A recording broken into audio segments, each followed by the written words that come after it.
You should be live in a moment. Nice guy, Will. Hey, What do you want us to do with your character if you're gone? We're in the middle of a fight right now. yeah, I- it's combat. I don't think that it's going to be uh, much different whether I run it or whether you guys run it. Is there a target in So, particular you want to focus on, or if you well, remember the I scenario? think you know my his philosophy, and Go for the head of the leader. and sure, yes, and so I think that's fine, and I wish you guys all the best.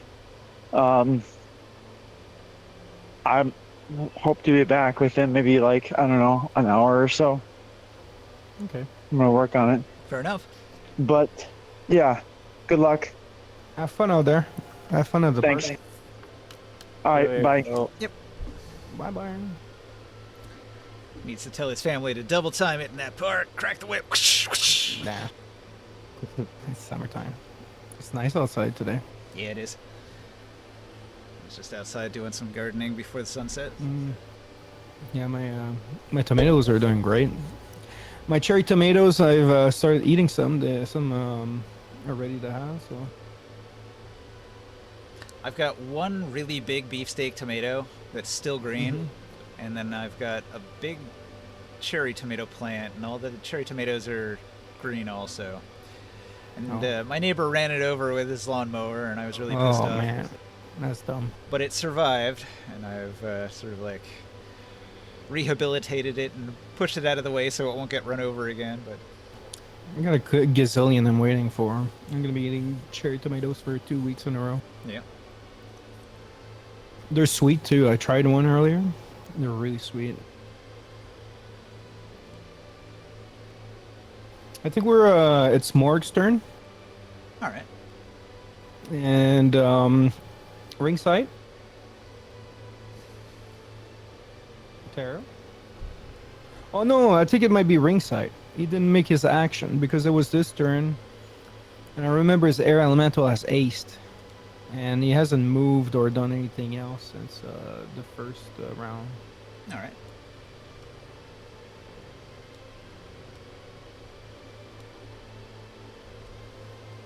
And he's still in the back. Playing it safe yeah. in the entrance, right by the stairs. Yeah. But what's the name of this Drake again? Buttercup. Yeah, Buttercup is Butterfly. Butterfly. He's still in the back right now, so I'd be surprised if he's not doing something with it. All right. So he needs to send Flutterbud in to kill something, cast a spell maybe. Earth to Tarot.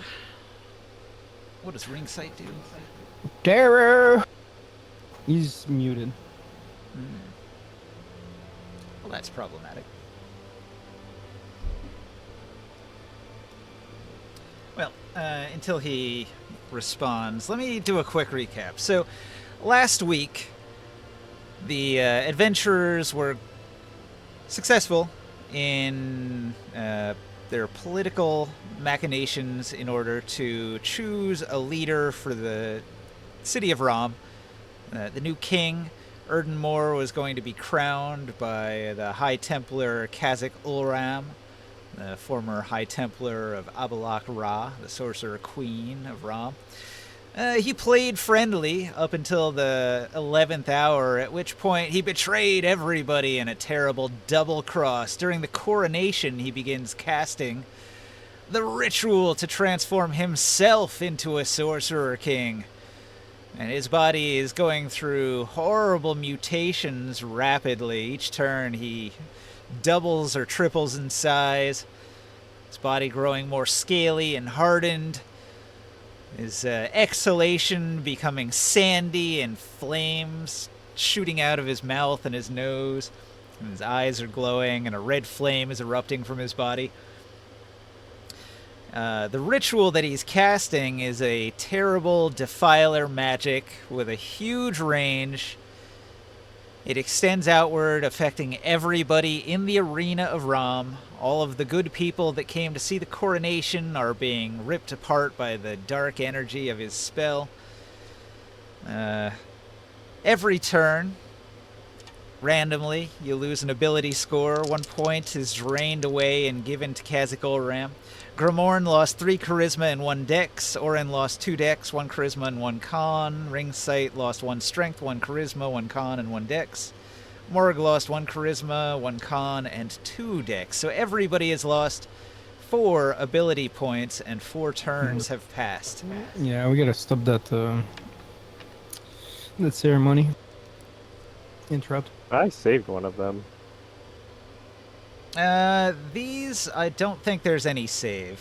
You just lose an ability score. Not like I didn't roll like a saving throw. Like my earring that protects me from what do you call it again? The defiling.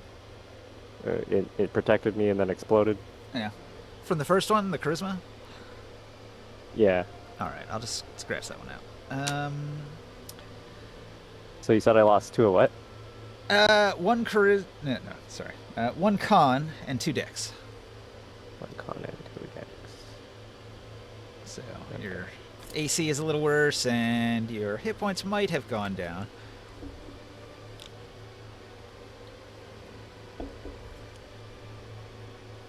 Ability drain is nasty, but temporary. If you survive the battle, it would only take 4 days to heal this off.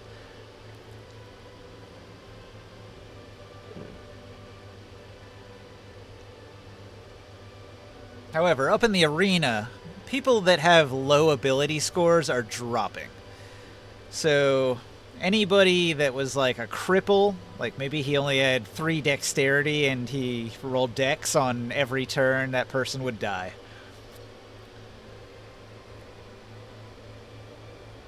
I thought you only die if you get like 0 constitution. It could happen several ways. Your intelligence drained to 0 means you're in a permanent brain death. Con means you're just flat out dead. Having all of your dexterity drained would mean that your body can't move at all, which would cause your heart to seize up and you die. Strength, your heart becomes too weak to pump and you die. Wisdom and charisma both function on brain death as well. Anyway, the idea is that all of these can kill you if you drop to nothing. Okay.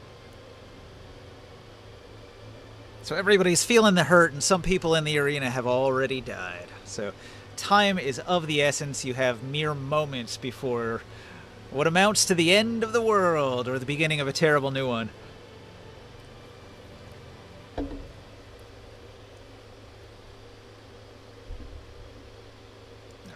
Alright. Taro, are you back yet? He's still muted. He's still muted. He's still deafened. Well, Morg, let's go to you. What do you want to do?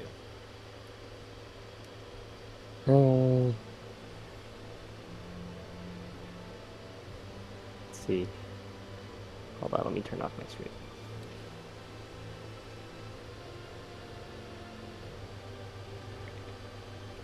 While we're here, I'm gonna fly 10, 20, 30 feet of movement.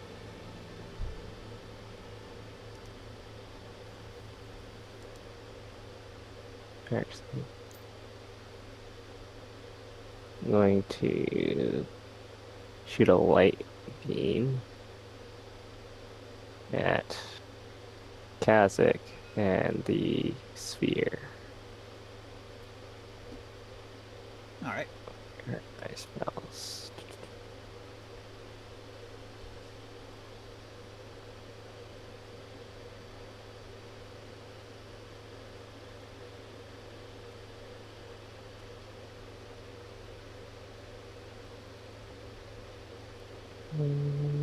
Where is my sunbeam circle? Here it is.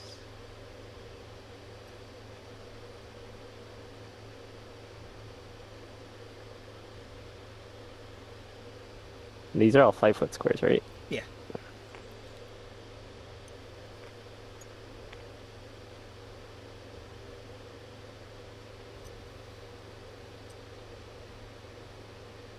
Okay,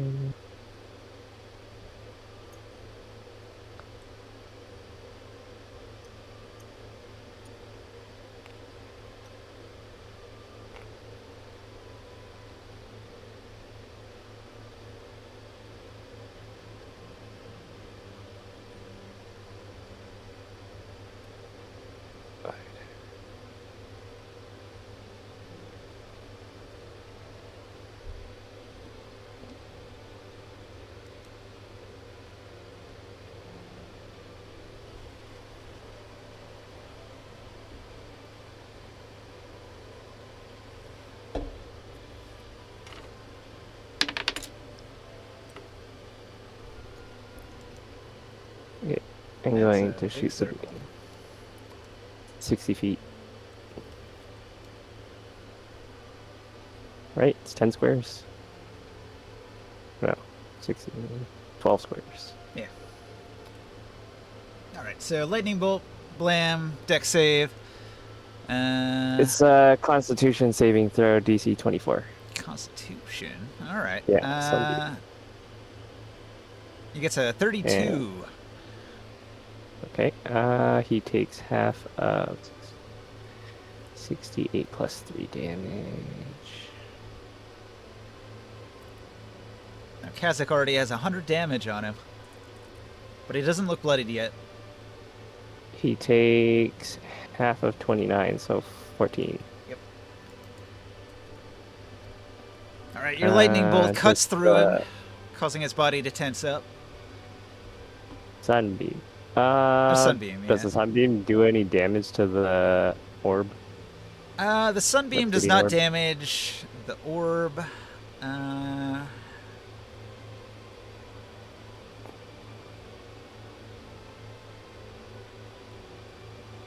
But Kazakh is hurt.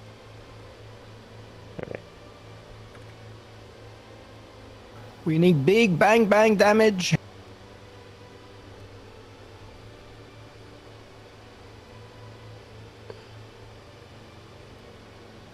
I think to damage the orb, you would probably need like a sundering tool or weapon, like a pickaxe or something, or a Nah. spell that destroys stuff, like a disintegrate spell.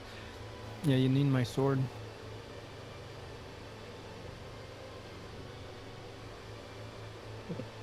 Okay.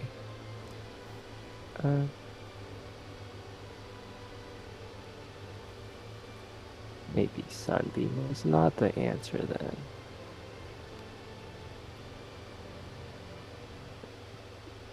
You need something crazy. What if I use my... Where is it? What if I Bag use of my holding. rod to smack it? Put it in a bag of holding.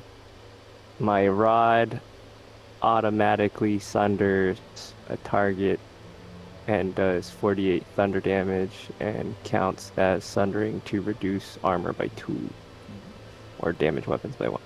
Yeah, you could try that on the orb if you want to go over And there it and does smack maximum damage on constructs. it. I don't know if the orb counts as a construct. Nah, it's just an orb. It's basically just an object with hit points. It's a big ball of obsidian. Like a big giant ball of glass. Do I have a bonus action spell? I forget if I have a bonus action spell. I think the only bonus action spell I have is Healing Speed.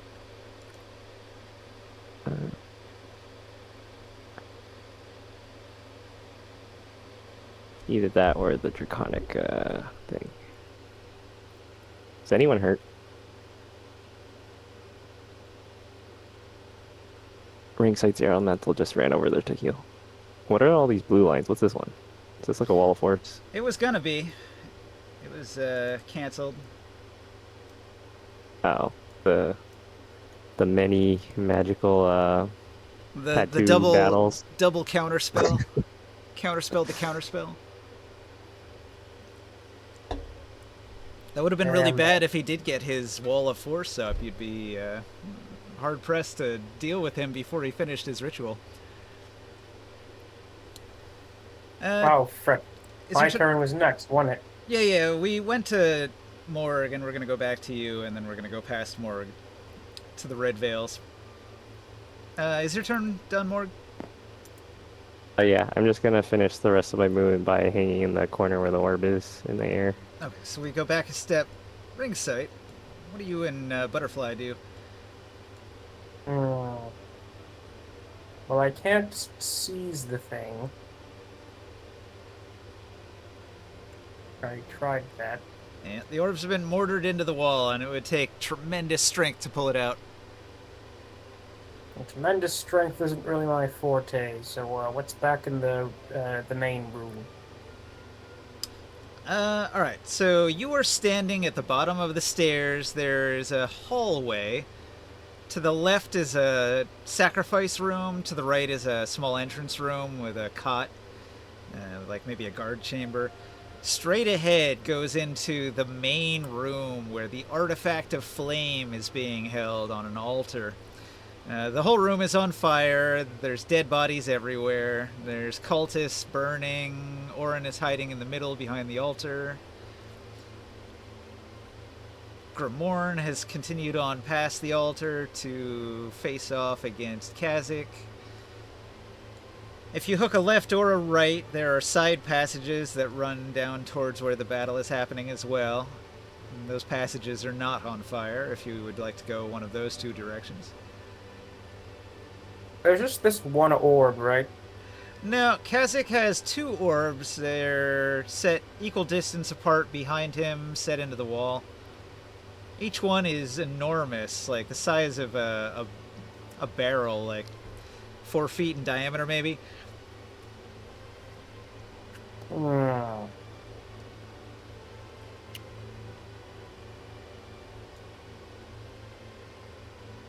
Okay. I will... Okay. Who could break that? Well, Morg is going to give it a try. He has a weapon that has a sundering property. He's going to give a shot. Where is he? He's right at it. He's on top of it. You got a big giant dragon to kill too, huh? What's, what... Wait, what was the sorcerer guy's name again? Kazik Olram. The High Templar. Wasn't he the one supporting the election? Yes, Kazik Olram played very friendly from the very start, but the whole time it was a ploy.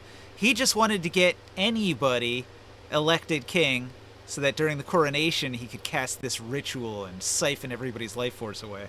He needed to get everybody in Rom in one place to do it, and the election of the new king was his perfect opportunity. He had it planned from the beginning, the devious bastard.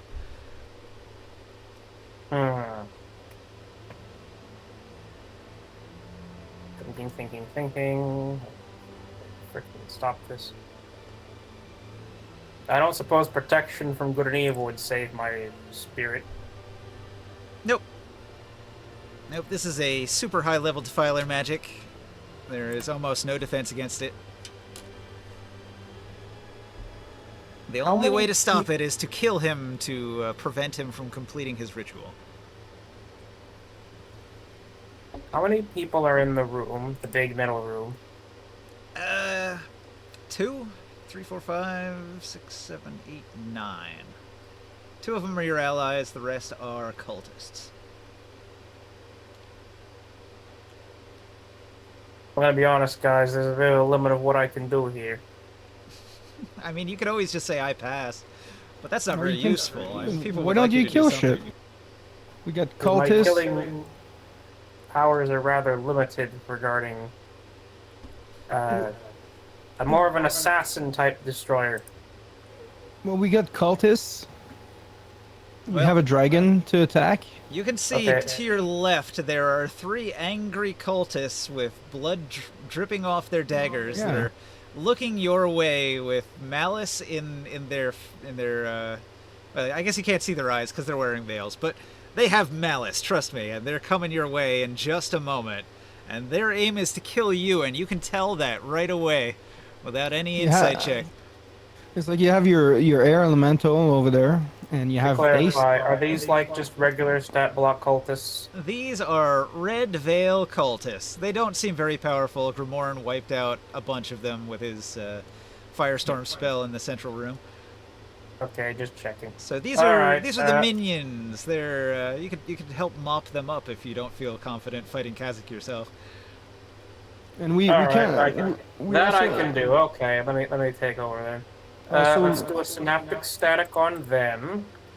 also ringside, like if there was a way to interrupt this ceremony, that'd help a lot because a lot of people are dying right now, Where? and we're losing stats every turn that this is ongoing. Oh, wait a second. I'm an idiot. Psychic Lance Kha'Zix. I don't know if you have line of sight. I don't need line of sight. The idiot told me his name. Yeah, I guess it would just go around because there's a path clear to him. Okay.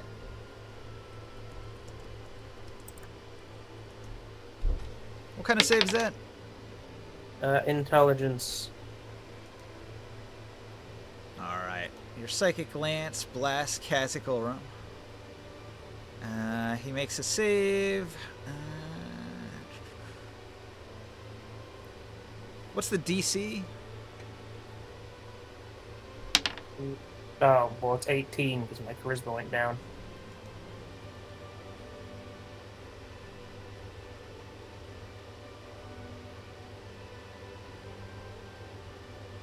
Did I make a note? Did he use Indomitable Will at all 2 weeks ago? I don't remember him doing it. I don't remember fighting him, so I'm not sure why he would have. Okay. So, in that case, I am going to use one of his 3 uses of that.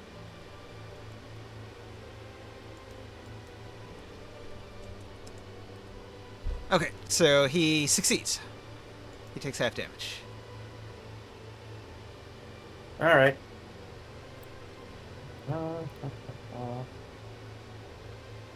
But he can only do that a few times, so it saved his ass this time. Intelligence is not something he's good at saving against. But he also has a thing which reduces psychic damage by 15.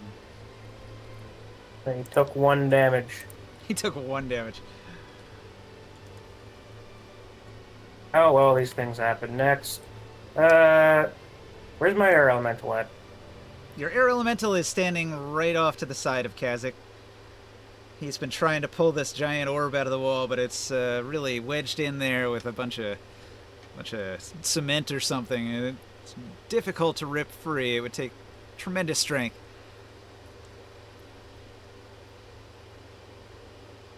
Oh, I know what to do. I'm just gonna steal from Kha'Zix. Oh, well, I can't talk to him while he's over there. He's just stuck with the previous instructions. You don't have a psychic link with your summons? I don't automatically I guess I probably would have established one ahead of time. What about Butterfly? Is Butterfly going to intercept these aggressive cultists coming your way? Yes. Alright, Butterfly jumps to attack. Give me some You should have rolls. some kind of breath ability or something. Oh, yeah. Air Drakes have a Psychic Crush. Yeah, psychic pulse. Okay. Yeah, do that. I don't think you used it before. I would have remembered. Make a intelligence save. A lot of them. Alright.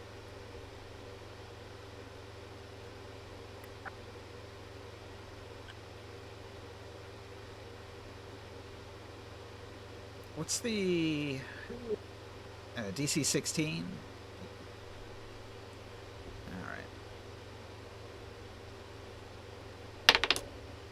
Alright. Only one of them saved. Alright. So 8d8 damage. Tremendous Psychic Blast. Take this 28 damage. Alright. This guy in the back, he only takes 14. Do the others die? No. These guys have more than 28 hit points. Well, For reference, Grimorn's Firestorm did around 50, and that killed them all in a single hit. No, Firestorm got absorbed, but it's my spiritual guardian. Oh yeah, Spirit Guardian. Anyway, it was doing like 50 damage.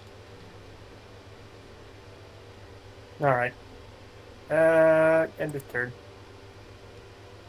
All right, so we had skipped you. We went to Morgue. So you're done. Morgue is done. The Red Veils are going to. All right, so they're responding to being psychically assaulted by the psychic pulse of the Air Drake, but everybody on Athos is somewhat psychic, and so they quickly recover. The 3 Red Veils that are here, they're all going to jump into action. So the one in the back, he's going to cast a spell. He throws out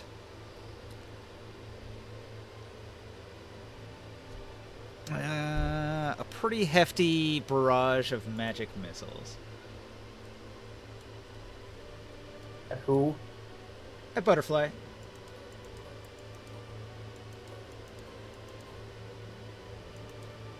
What a jerk.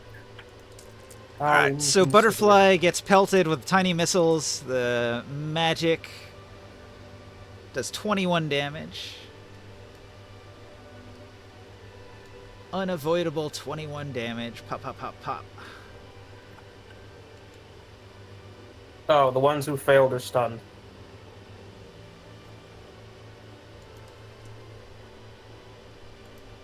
Okay, the 2 that are stunned, they were going to attack, but they don't.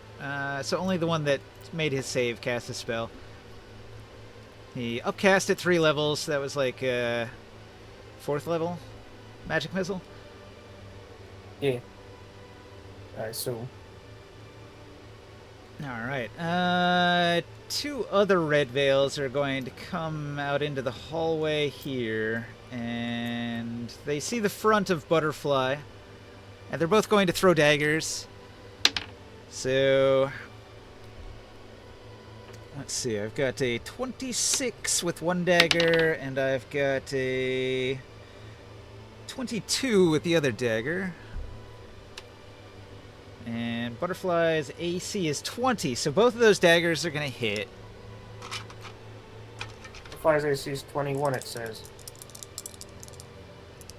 Oh, is it wrong on the figurine? Okay. So, let's see, we got 8 and 8. So it's going to be 16 piercing damage.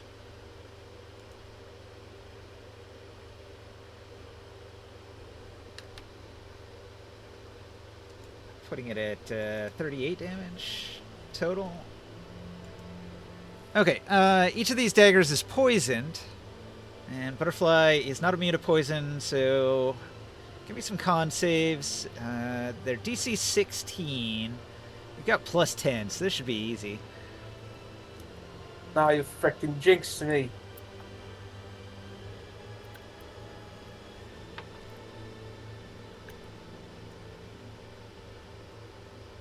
Okay, save. Alright.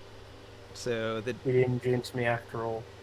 the thick body of the air drake absorbs the poison without much effect. Alright, so in the room, these Red Veil cultists, they're all going to begin casting spells. Grimorn, you're going to get pelted with magic missile attacks. They're all upcast to the maximum level they can cast. From whom? The cultists that survived. Okay. Alright, so you get hit with the first spell. The cultist screams some rabid incantation, and 18 force damage. Cuts through your armor. Every gap, every I'm in opening. my elemental form. Anyway, force damage. And then the next one, he does the same thing. And that one, it's 19. And then the third one, 25. That was a heavy hit. And the final one, 20. That hurt.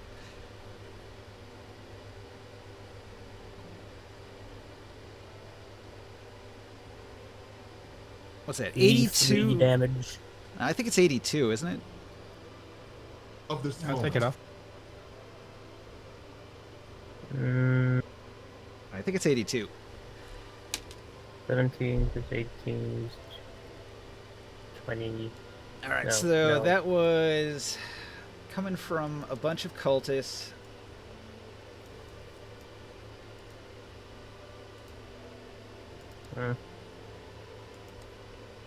No, 18 plus 19. That was So- here, No, it's 83. here. 18, 19, 25, 20. 18 plus 19 is 37. Wait. No, it is 82. Yeah, I did one of the maths wrong. And then let's see. These three cultists here, they're gonna come around the corner. Oh, And, red veils are different than cultists. Kind of. These are all Red Veil cultists, but the ones in the room here, these are a little bit different. They get the distinction of not wearing red veils. There are like tiers, right? So Kazakorum was the leader, and then the upper echelon are these guys with the red veils, and then the new recruits were these guys that were just in the dark robes. Tears of the kingdom. All right, your air elemental. He's got 37 hit points left. He took some damage previously. I think he's not going to survive these attacks, so... Magic missile! 6 magic missiles hit your air elemental for 23 damage.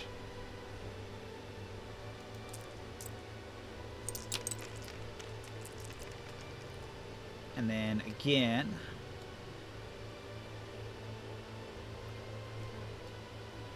And that does 19, and that kills him. Dang. So your air elemental, snuffed out, returns to the plane of air, relieved to escape the, the craziness. The remaining red veil has only Morg to target. So Morg, you're taking a bunch of magic missiles in the back. Okay. How much damage? And they do 20 damage. 20. That's a big ouchie. Yeah, these dudes, they don't roll to hit. They just do damage. And then I've got the Priest's Quarter. These two, they come running in from the side.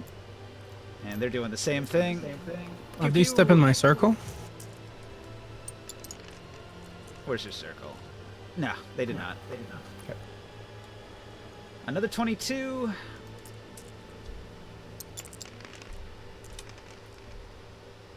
And 21. I take 43 more damage? Yeah. Yeah.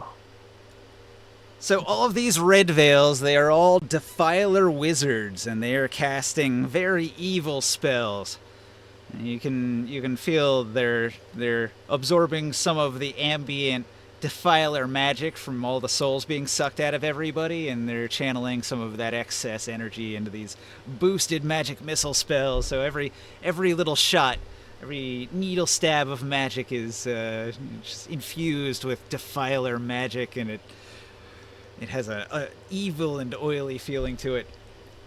Is this helping to delay the ritual for Kazakh? What they're doing? No. No, what, like, the fact that they're not doing the ritual. Oh, no, that didn't matter. Okay. I was more like thinking that they're taking some of the energy he needs for his ritual. The inner guys, these cultists, they were actually only protected by being within that inner room. Okay. Oh, wait. So why? So are all the other cultists like dying right now? And these guys are immune. Of course they are. So They're Kazakh chose immune? his inner circle to be immune to the effect. They're all defilers. They can benefit from it. And the ones that were not defilers, just like the regular initiate wizards, these guys, they are only protected by a spell that was like protecting them inside this chamber here. So Is they this can't- big blue circle? Are they like in a force field now, or what's going on with the blue circle? Yeah, that's like an aura that's coming off the central chamber here. There's a powerful magic involved, and the ritual itself it is focused on this central area here inside the circle.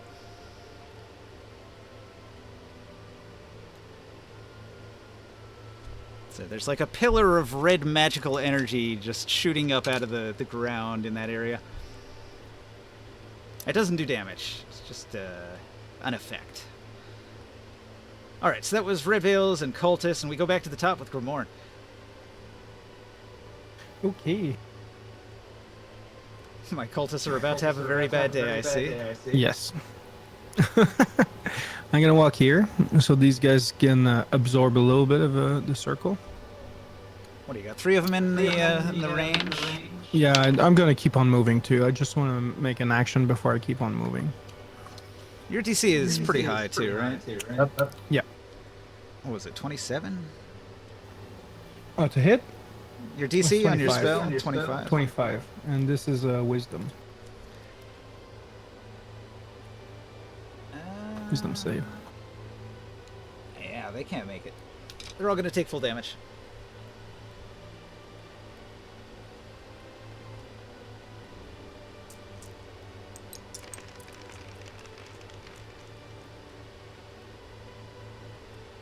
$52.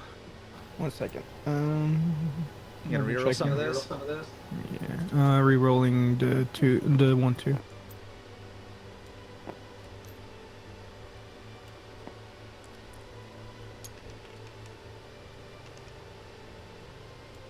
$55 radiant damage. Alright. The light cuts through the Red Veil cultists and they're dropping. So I'm doing this so I can just step out real quick of the room. And I'm gonna shoot a fireball in this room. That should engulf everyone here. Okay. Kaboom! A big fireball explodes right in Kazakh Ulrum's face. I'm burning.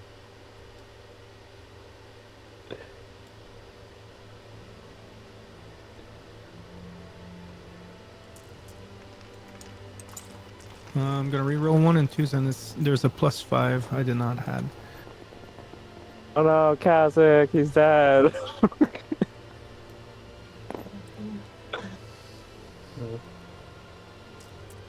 I have a lot to reroll.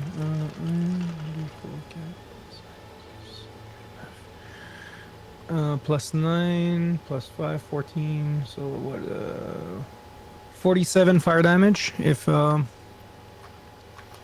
they save. If they don't save, holy shit! Wait, what damage if they what? Alright. 49 one if of they the don't cultists save dies, half. one of them survives. They do.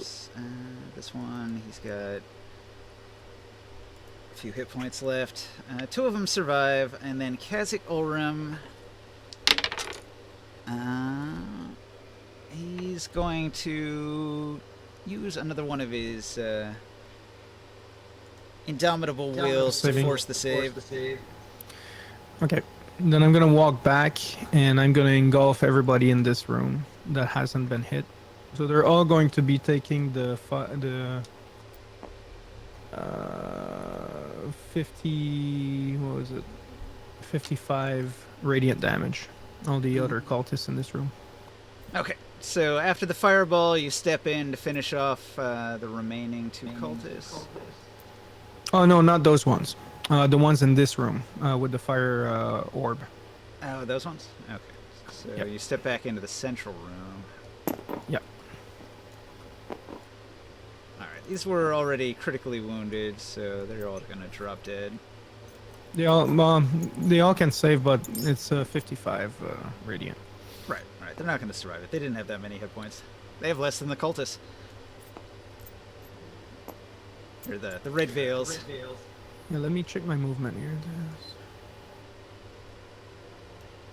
Alright, so I can move back over here. Actually, Fireball's gone. Yep. yeah. Fireball Instantaneous effect. Goes off and then vanishes. Any change in once these regular red veil cultists, once they passed, any changes in this room, or do we feel a little different? Nah, you are still feeling the effects of the spell. Okay.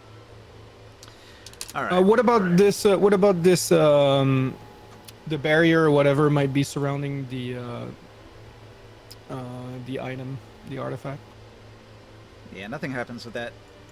Okay.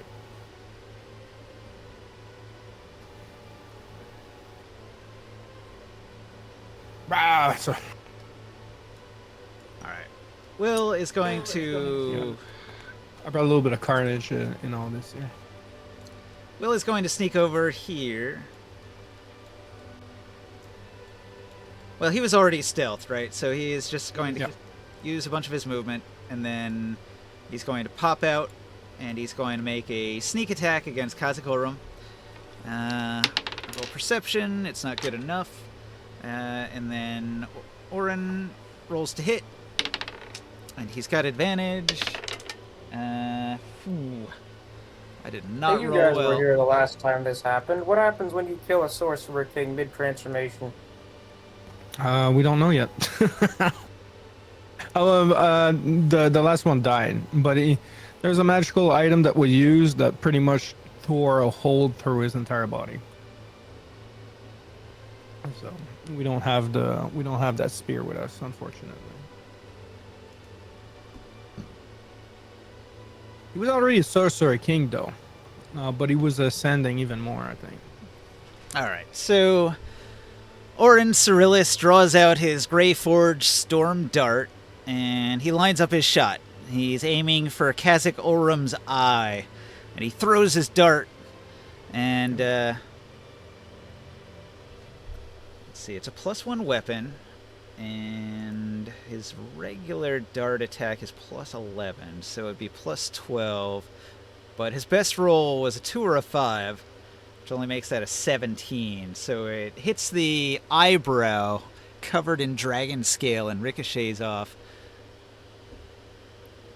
Oh, those fireballs, by any chance, have they had any impact on the orbs? No, the orbs are immune to fire. Okay. Skywill curses. He uses a bonus action to dip back behind the wall and hide. He doesn't have like something to boost his hit. Nope.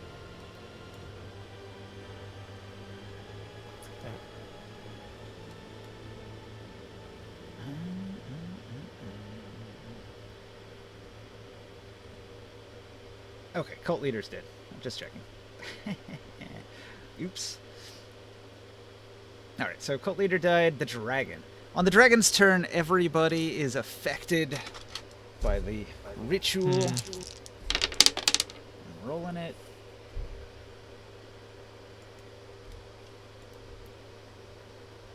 Alright, so this is going to be dragon turn 5. Turn 5, he swells in size to 1,600 pounds, and he's 12 feet long. His scales harden, his muscles grow larger, his head is draconic and full of enormous fangs now, giving him a bite attack. His hand is covered in enormous claws, giving him claw attacks. Did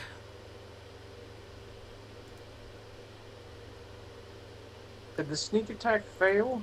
Yeah, he missed. Gosh darn it. Alright, Grimorn, I rolled a 3, which means you lost a con. Oren, I rolled a 2, which means he lost a dex. What if I have an item that that brings up my con to a certain stat? Well, just like it's one less currently due to a lowered stat. Just like ignore it. Okay. It's if I took off the item, it would affect me. But having the item on gives you some added defense because it takes longer to reduce your stats all the way, right? Mm-hmm. Okay. It's also con for ring sight. Dang. So now you've lost 2 con ring sight, which means your hit points went down by 19.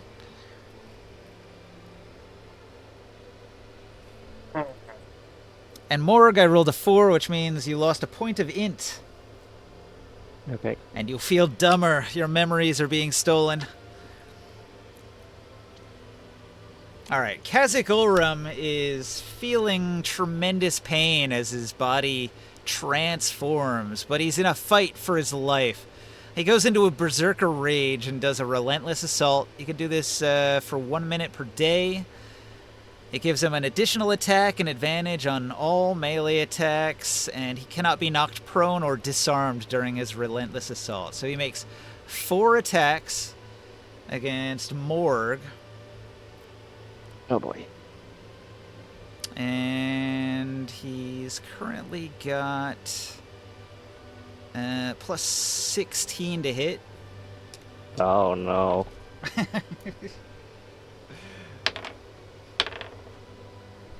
So, we got a 19, an 18, a 27, and an 18. Wow, he rolled so low. You got incredibly lucky. So I think only one of those hits you, right? My AC is 23 right now. Yeah, so you dodged 3 of his attacks. Okay, And impressive. Well, no. It's just pathetic on his part. yeah, he rolled a couple of 2s in there. That's really crazy. All right. I guess if I was turning into a chaos spawn, I wouldn't really be good at fighting either.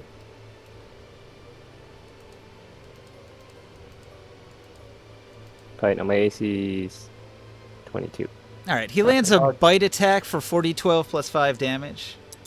Rolling it. And he gets Wait, a for freaking what? 9. He bites down for 31 damage. Is this just like regular piercing damage? No, it counts as magical, Magical? fire, and sand. I don't know what that counts as. Yeah. I feel like sand would Uh, be 31. slashing. I'm just looking at extra sand. Yeah, I think it's like slashing. It's a combination of slashing and fire.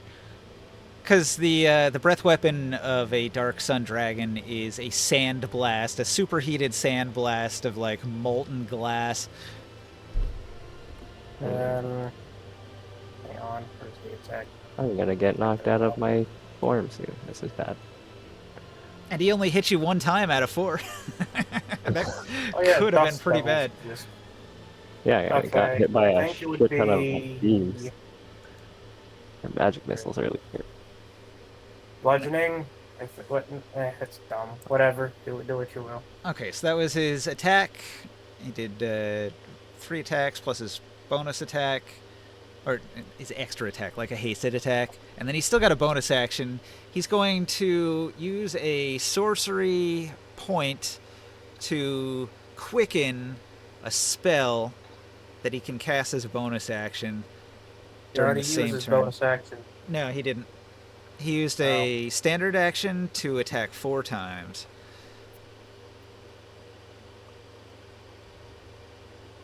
I was just saying it was like a bonus attack, but I really mean it was like a haste extra attack, not using his bonus action.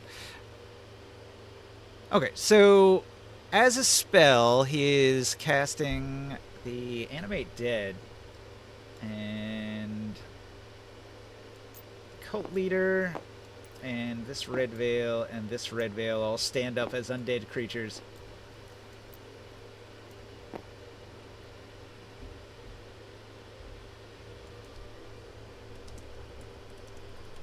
check some stats real quick. Okay, this spell creates undead servants.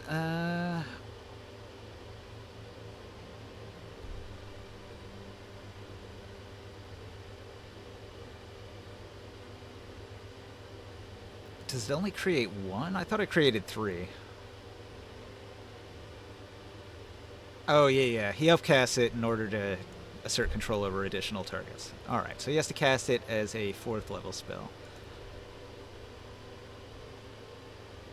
Alright. He uses the spell slot from his 4th level Oh, these spell. are backup? He cast Animate Dead. They come back as undead. I'll have to zap them again.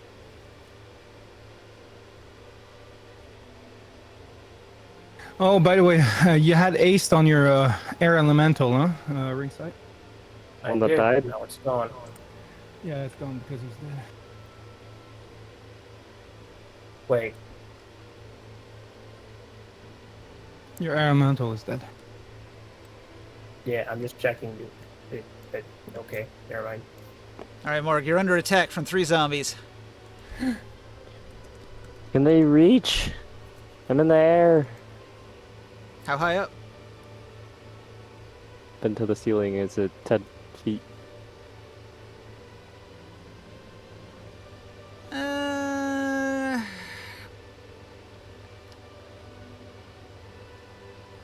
Wait, how high did you say the ceiling was again? You're in a dungeon. The ceilings aren't super high. I think they were like 20 feet.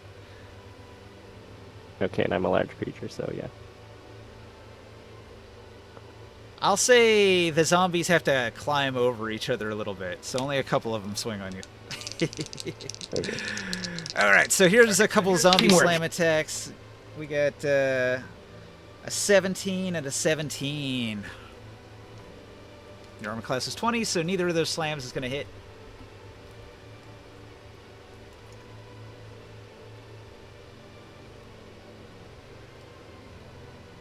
Alright, so ring sight, we're back around to you. Butterfly is engaged in combat with several cultists. Some of them you can't see around the corner.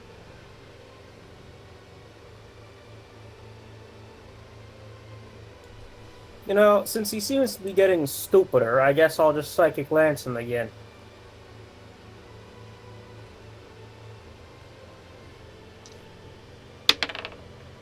Ooh, he makes a save. Oh. I rolled a nat 20 on his save. And he reduces it by 15.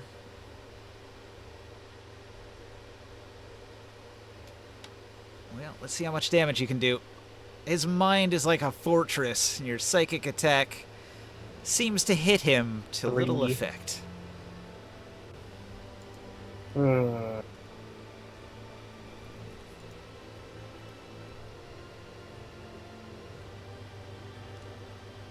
And I can't Psychic Pulse again. This is not going well. What was your roll? 21? Yes. So he cut it in half to 11, and then he reduced it to nothing. Alright. He negates your spell with force of will alone.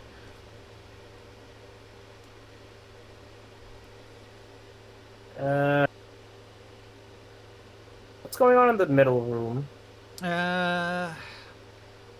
Grimorn has used his radiant spirits to burn away the last of the cultists. Well, I meant what's happening in the center. In the very center, a burning artifact is contained within a force field. Is the force field like a specific spell? The force field is plot armor. Nobody can access the artifact without solving the puzzle of the dungeon. The puzzle? Yes, meaning none of your spells will have any effect on this force field at all, ever. Under any circumstances. I think it's time for a tactical withdrawal, by which I mean entering the main stage, which is the opposite of withdrawal, but shut up.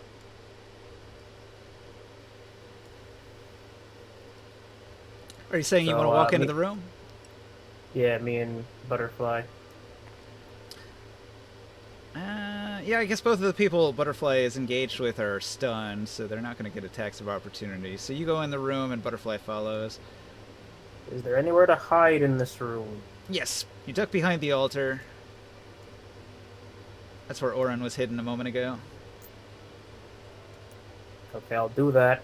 And no attack from Butterfly. Butterfly's job is to come over here and curl around me and turn invisible. Alright. Protective barrier engaged. Stealth mode.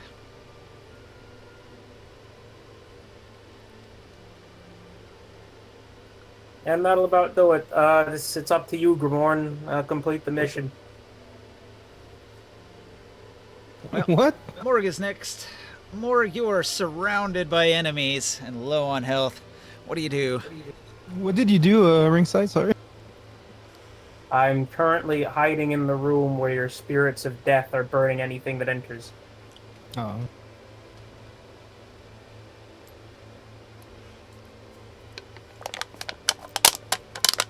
I'm gonna use my bonus action to use Draconic Transformation and blow cone Dragon Breath on them. It's a DC 24 Dexterity saving throw. Alright. Wait, you're turning into a dragon? Yeah. I didn't know you could do that. They take 33 force damage, or half if they make the dex save. Okay. You destroy all the zombies, I think. Does force damage do anything to the orbs? No. Okay. Sorry, how much was the damage? 33 or half on a save. Alright, he fails a save. He is at 175 damage now. Okay, I'm gonna roll to smack the orb with my action. Does 18 hit the orb? Yeah. Okay, So I'm it's going to do Sunder. the Sunder, and it takes 33 points of bludgeoning and mix of thunder damage, if that matters. Well, the sundering is the main important thing here. You see a huge crack spiderweb across the surface of the stone sphere. The obsidian surface is cracked. Not totally broken, but it's done something.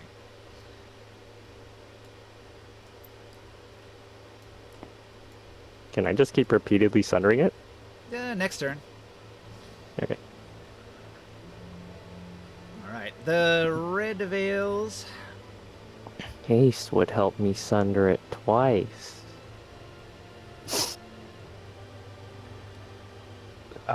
I'm doing my best. I need time to get over there. Alright, the red veils both approach Kazakulrum. Each of them pulls out an item, and they're both going to pour something onto Kazakulrum's wounds.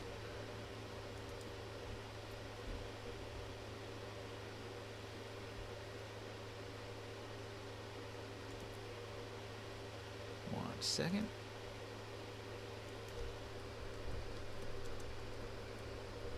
How many hit points does a health potion heal? Alright. Potion of healing does 8d4 plus 8.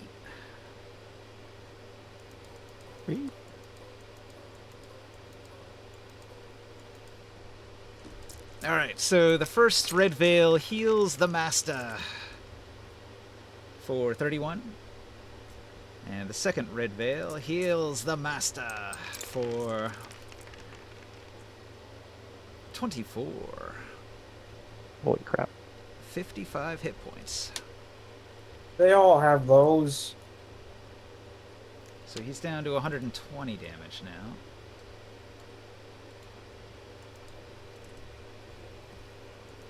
Well, fortunately, you killed most of them, so there were only a couple in the room that could do that. And you don't know if they have more. So you might want to get rid of them before they have the opportunity to do anything else. Your spell that stunned these guys, that effect ends after a turn, right? No, they have to make the save. They make the save again? Alright. Wait, no, it's until the start of the next turn. Yeah, that's what I thought.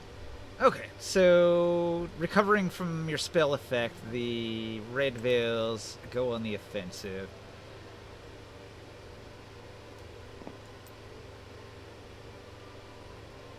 Doesn't entering that area hurt them?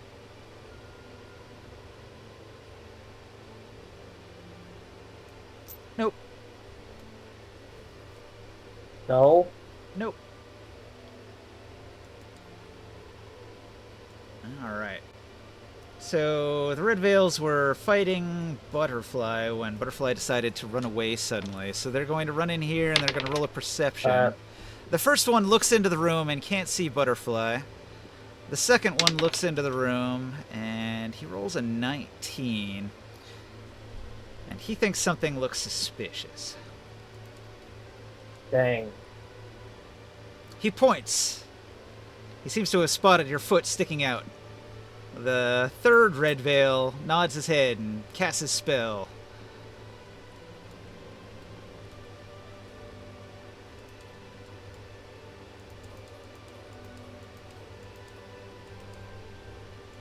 Alright, a half-dozen magic missiles shoot at your ankle and obliterate it for 21 ankle damage. No they don't. I cast the shield spell, screw you. Shield protects against magic missiles, right? Yes.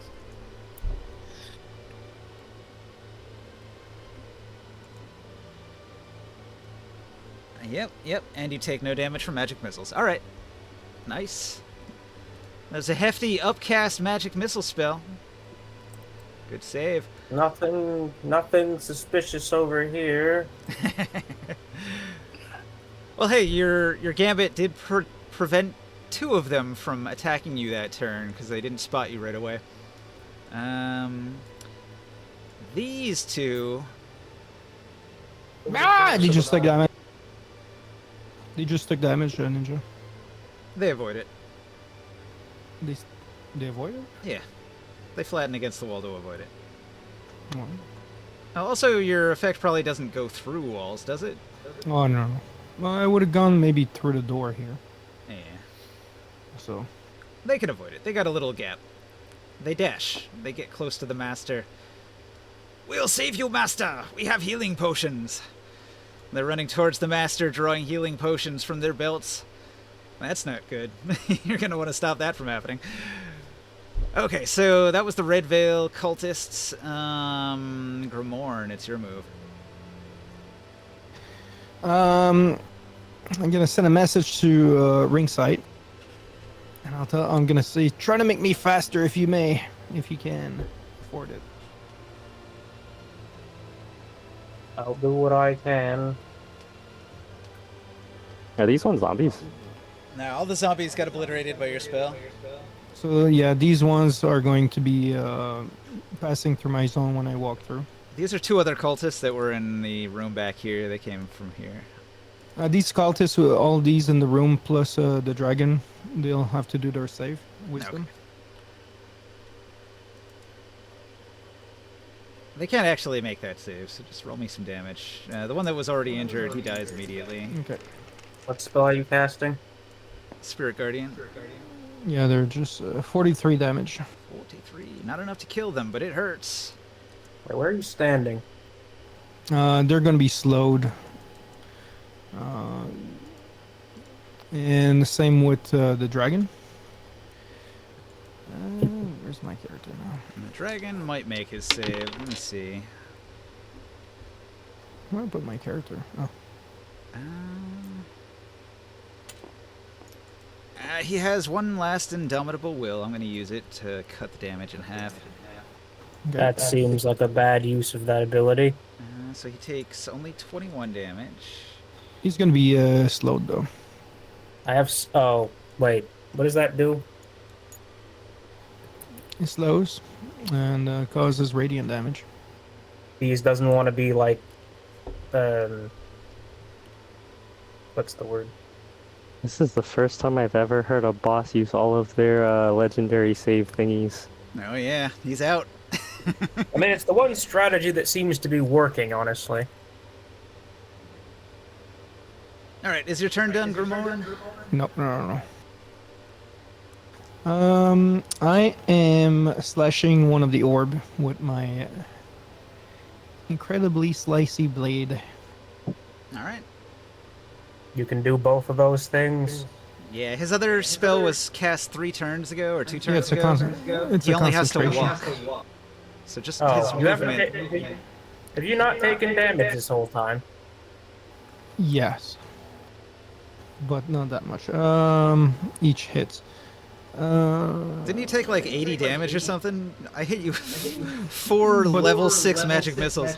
Not in one shot. It was like several. Or 4 level 4 magic missiles, I mean. Want you to make concentration saves for that? I didn't. I can do it if you need.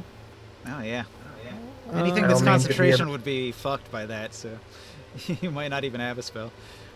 I don't mean to be a bummer. I'm just saying. What's the level difficulty here?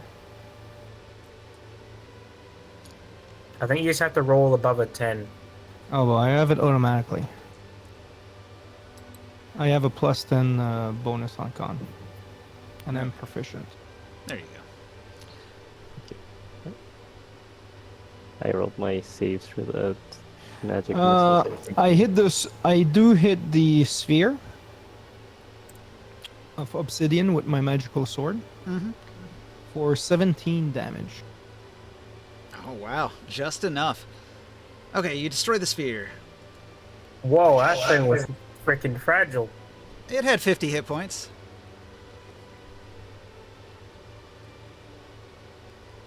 "50 hit points is actually a lot for an object that size. Okay. That's pretty much it for now. We must destroy the other one! So if the ones that are in the circle, Ninja, if they stay in the circle at the end of their turn are gonna die. Yeah. The one that is outside is still at risk of walking back in and taking additional damage. Yeah. Alright. All right. Skywill sees his opportunity. He jumps out. He throws his deadly dart.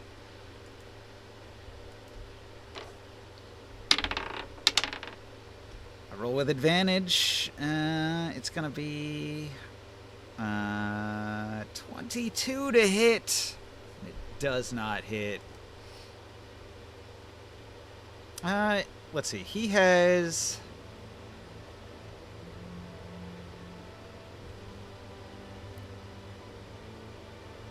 He has an ability. Hold on. I'm looking for it. Yeah, the advantage.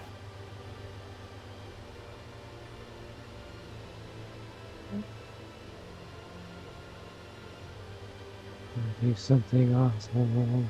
Like, is it the thing where you don't move and then you hit them and now you have advantage or something?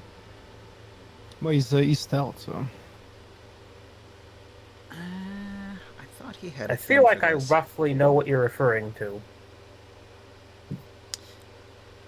Yeah, I'm looking at it. I think he can only roll an extra dice if he uses his own psionic strike instead of a weapon.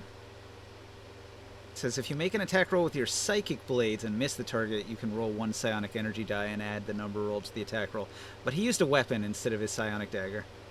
Does he just have one attack per round? Yeah. That's how rogues work. 1 attack, but they get sneak attack damage if they hit. And usually they do hit because they have advantage. It's just Kazakh Olram's armor is so ridiculous that Will actually has a pretty hard time hitting without a really high roll. So he missed. He ducks back into the corner, uses a bonus action to hide again. He curses and through his telepathic communication apologizes for not managing to hit. That's such a clutch moment. All right, the cult leader dead. The dragon. So we're going into a new turn of transformation, turn 6. Kazikorim swells in size to 2,000 pounds, and he's now 16 feet long. His armor hardens even more. His muscles swell even more. His claws are bigger than they were before.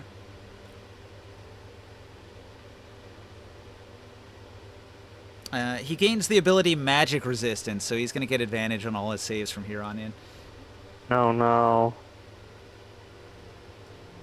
He lets out a roar and says, "I will kill you all!" And the whole room shakes with the power of his deafening voice. He lets out a terrible roar. He's going berserk as the draconic transformation transforms his mind. So he's losing his humanity in the transformation. His voice turns into a snarl, more animalistic than human. Kazik is going to open his mouth and unleash a breath weapon attack.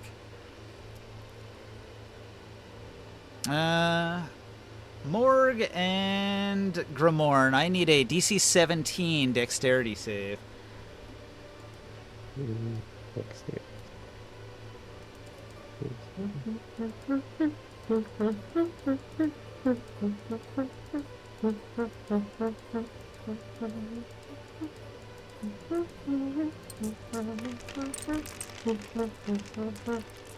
No, I pass. What about you, Morg? 24, I save. Yeah. Alright, the breath weapon is a combination of molten glass and fire. So it both pierces and burns. The So, fire one, we're immune to fire. Grimorn, you are immune to half of the damage. So just immediately, we're going to drop the 61 to 30 for you. Same as Morg. And then you made the save, so then you cut that in half. So you take 15. Yeah, Morg also is immune to fire. He's in my area. I drop out of my air elemental form and we make the con saves.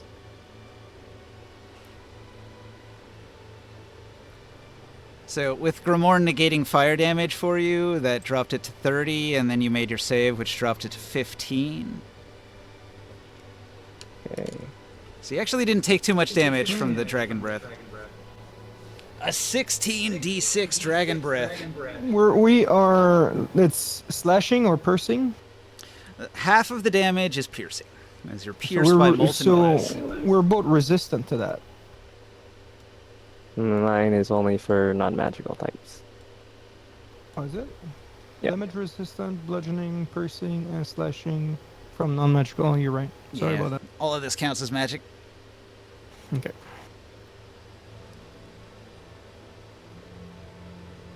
Starting last turn, his basic attacks count as +1 weapons. Ooh. So everything he does is magic at this point. And I also have to roll some dice. Everybody loses ability scores.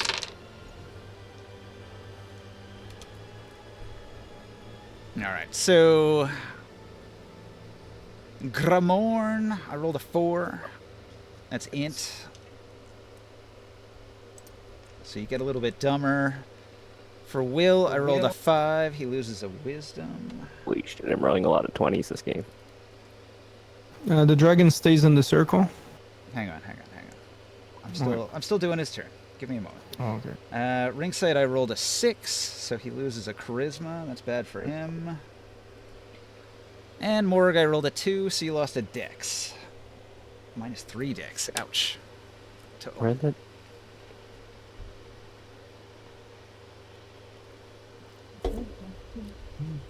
And up in the arena, many more people dropped dead. Gonna have to redo the elections after this one. Well, if I think Erdenmore the will- survives, he's still going to want to be king, I think. Yeah, but like, I think the will of the people changed due to half of them not being alive. This wasn't his fault.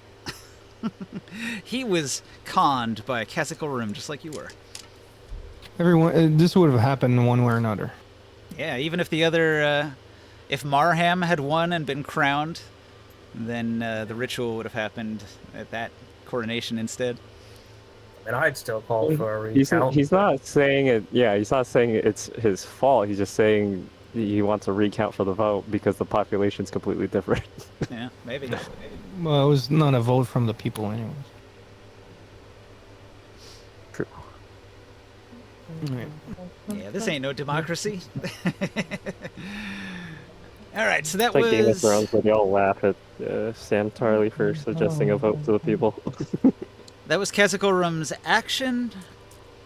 His passive lair action, and as a bonus action, he's going to cast a spell.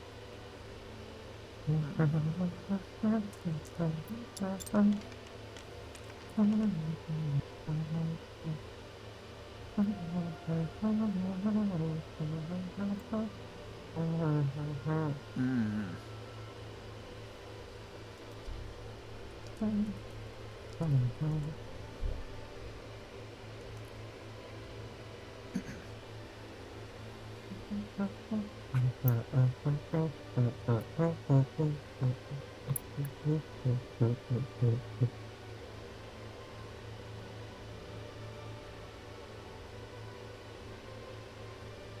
All right, Kazakorum begins casting a Dimension Door spell. I'm gonna counterspell that. All right, it's Hunter, a, spell him. it's a 4th level spell, DC 14. Where's he gonna go? What does it matter? Or what is he gonna bring in? Who knows? He can't get How away. that works. Where I are my know, tattoos? but he simply cannot get away. Any other spot within 500 feet he could go to?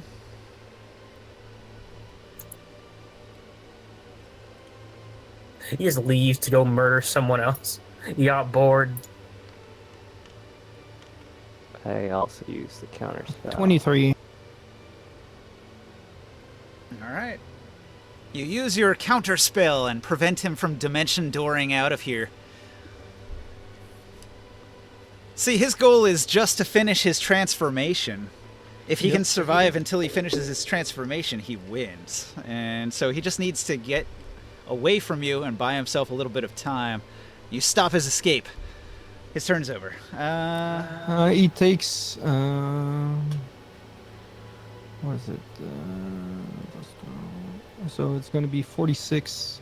He has to roll his wisdom save. Now, you know what? He does still have movement. He would not be in your area. He would back up. What size? Okay. Okay.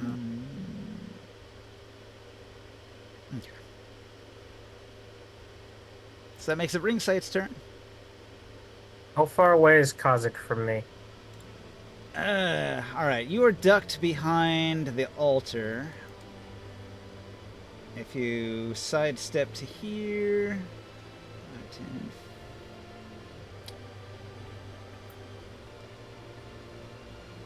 What is that? Like 50 feet, something like that. Mm-hmm. Yeah, I think it's about 50 feet. I moved to the opposite side of the altar. Okay.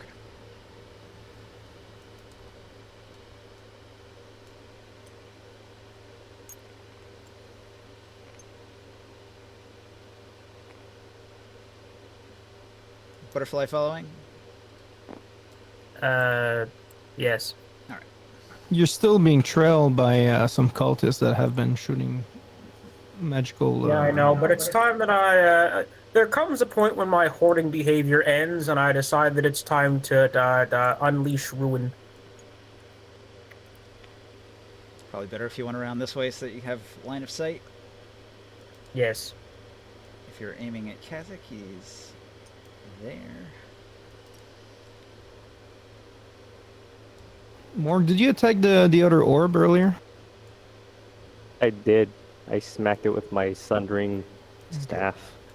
I want to go. Okay. Quicken spell. Take its full power. Psychic crush. Go away.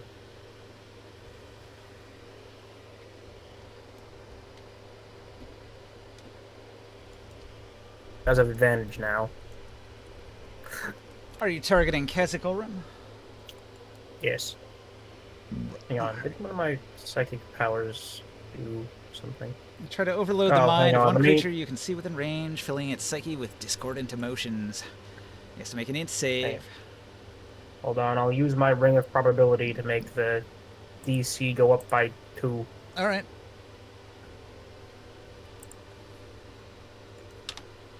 An int save.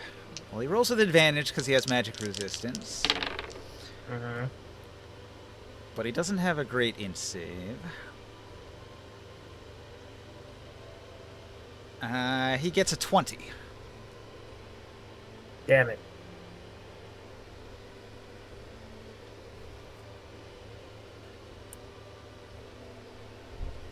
So if he made a All save, right. he's taking half as much and he isn't stunned. Half of 12d6 is still going to hurt a bit, but he does reduce it by 15. Give me some big damage numbers here. 44. When I damaged the orb, like, did he react at all? Nah. No, like he didn't care. So he is animalistic at this point. He has no awareness outside of his berserker rage. And yet he still freaking managed an intelligence save, the bastard. Well- When you roll a nat 20, what can you do? You gotta be kidding me. He didn't even have a bonus. He just rolled well. Alright,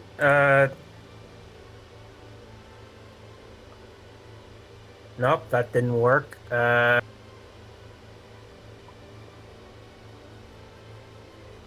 Hmm.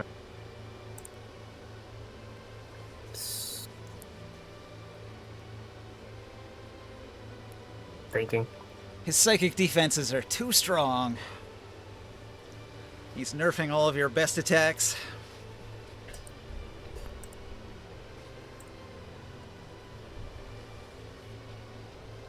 I was kind of betting on that working. Hold on.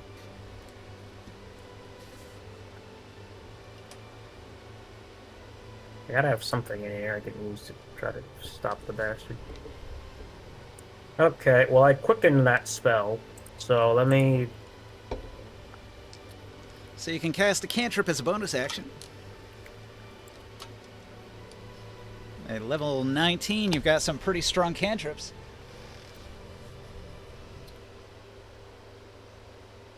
Ray of Frost. All right, Ray of Frost. That's a dex save, right? Yes. Looks like 19. Uh,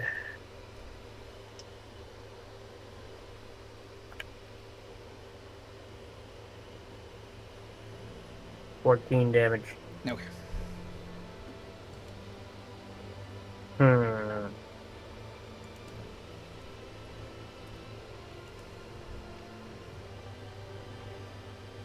You want Butterfly to do anything?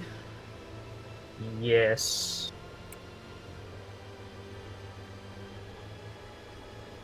All the spells kind of suck, not gonna lie. And I don't want to get magic missiled to death. Yeah, he's got a couple of minions left on the field. There's 5 of them to worry about. No, 6. Yeah, there's 6 of them to worry about. Hmm.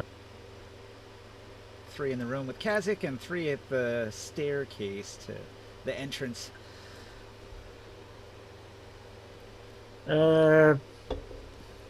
Oh, hang on. There's a spell in here I didn't notice before. What is this? Storm Sphere. What does this do?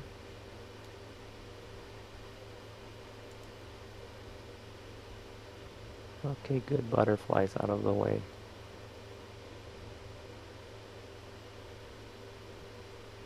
Well, you already cast a spell. You can't cast another one, right? Butterfly has a spell.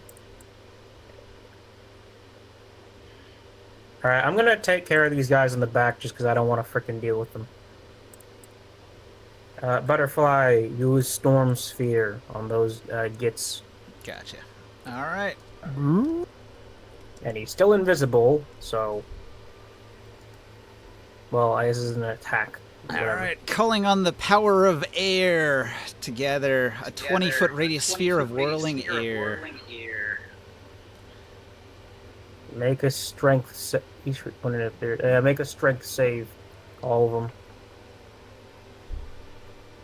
It's a 20-foot radius sphere, so you're only going to be able to target some of them.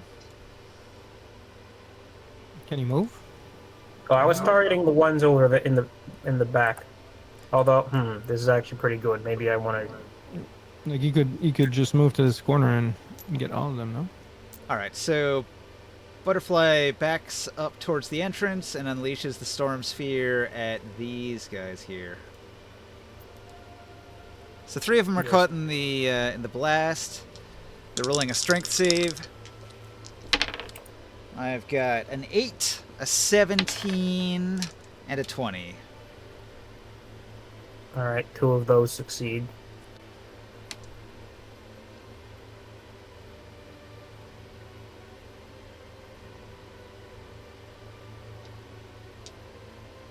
So the one who failed... 2d6 bludgeoning damage. 55. Okay. Now,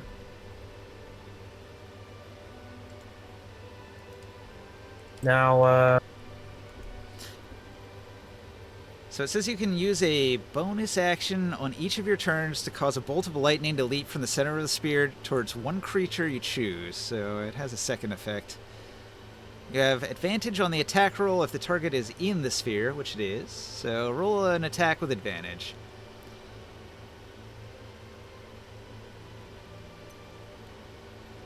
alright, well, one of those is a 19, so I'm going to assume that worked.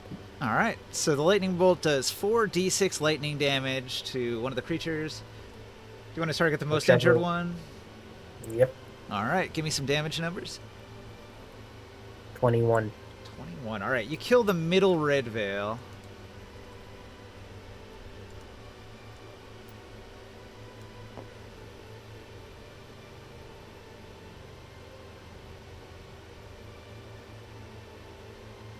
Creatures within 30 feet of the sphere have disadvantage on wisdom perception checks, so they're being kind of blinded by the lightning. Alright.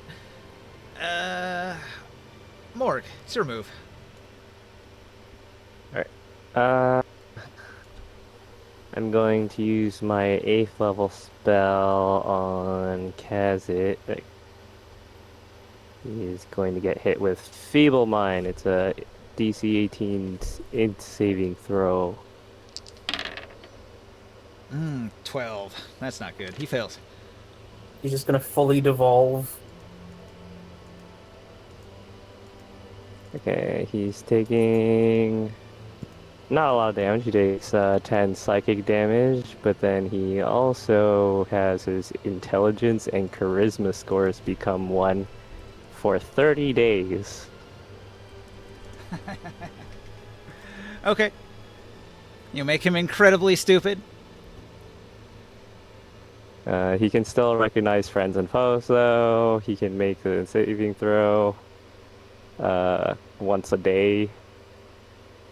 It's probably going to be hard with an intelligence saving throw, even worse now. Yeah, I think that gives him, what, a -4? It's not -5? Nah. I think it only goes down to -4. What's going on? We're just debating. I hit Kazakh with a Feeble Mind. So the human mind of Kazakhorum is gone, and all that remains is the dragon rage. The beast. So what did you hit him with? Feeble Mind. Ooh, 8th nice. level spell. So we're dealing with an animal. Yeah. Big fucking dragon. Okay, I like that. Can't use any spells anymore, which is good. If he had concentration on something, that's gone, no? Nope. He's got an item that prevents his concentration from being broken. Dispel magic. Dispel magic. I bonus action breathe dragon breath again on. Is the Conan like a 90-degree angle? Can I hit him and his red veil minions? I sent a meme.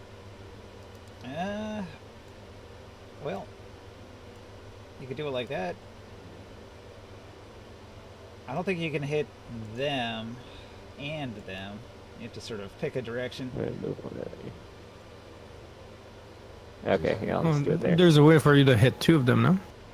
Well, he's trying to hit Kazik over here. Oh, as well, yeah. So, That's okay. yes, sort of aim to the left or to the right, so one or the other group is going to avoid it. I'm gonna hit all of the minions instead because they have healing potions for him. Yeah, alright. Take out the healers. They are all critically well- wounded, so all it takes is like 7 damage to kill them. Oh, okay. Well, they Sorry, who should did you get die to attack? anyways. Then. Yeah. They're gone. And that's our turn after, so... What kind of breath weapon is it?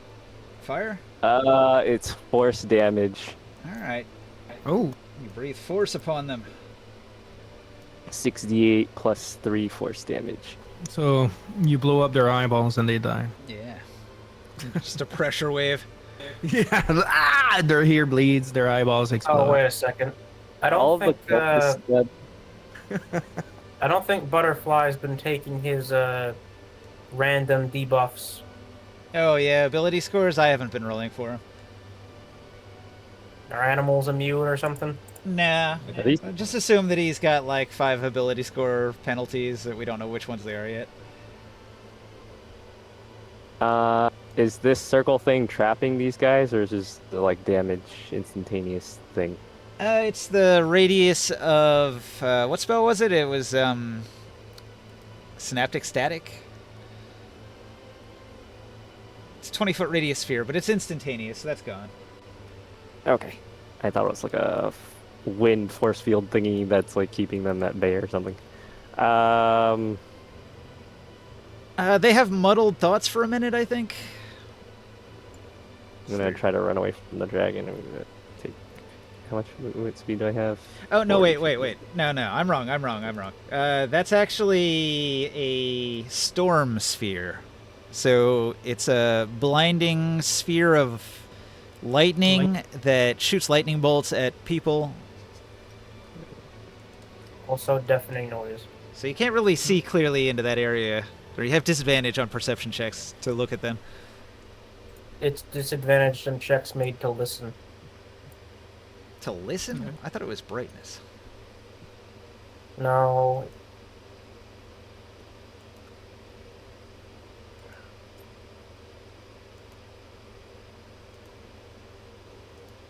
Yeah, I guess if it does thunder damage, it would be sound.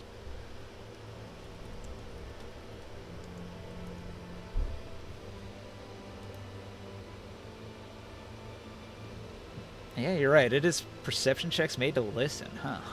Alright, well, they can't talk at each other then.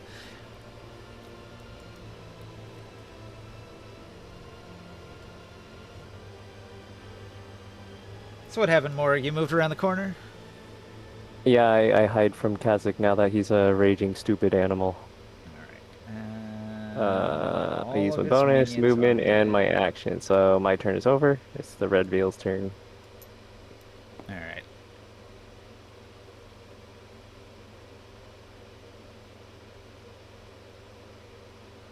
It costs some extra movement for them to get out of this space, so 10, 20, 30, 10, 20, 25, 30. Alright, one of the Red Veils is going to run up to Butterfly and swing his dagger. Does a 24 hit Butterfly? Yes. Alright.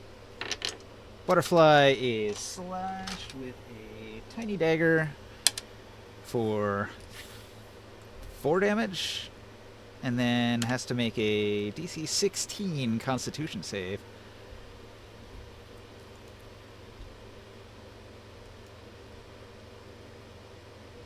So roll a 6 or better. What do you got? Uh, You roll a 5? yes. Oof. Okay, Butterfly is slashed with a tiny dagger and then lays down and goes to sleep. Oh. God damn it. On each of your turns, Butterfly can roll a DC 16 con save to wake up at the end of the turn. Got to be kidding me. The other one attacks the sleeping butterfly with advantage and hits. Would I wake him up? No. Poison sleep. For another 4 damage. And there goes the freaking sphere. Okay.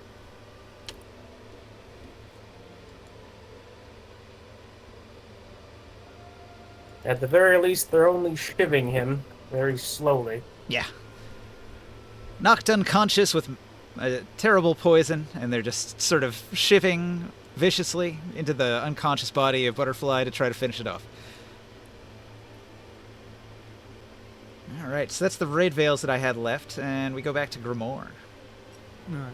So he can roll for 46 radiant damage. Okay. Dex save. Can't make the save. 46 damage. He's gonna be slowed as well. Puts him at 208. Ooh. Oh wow. 22 damage to the orb with my sword.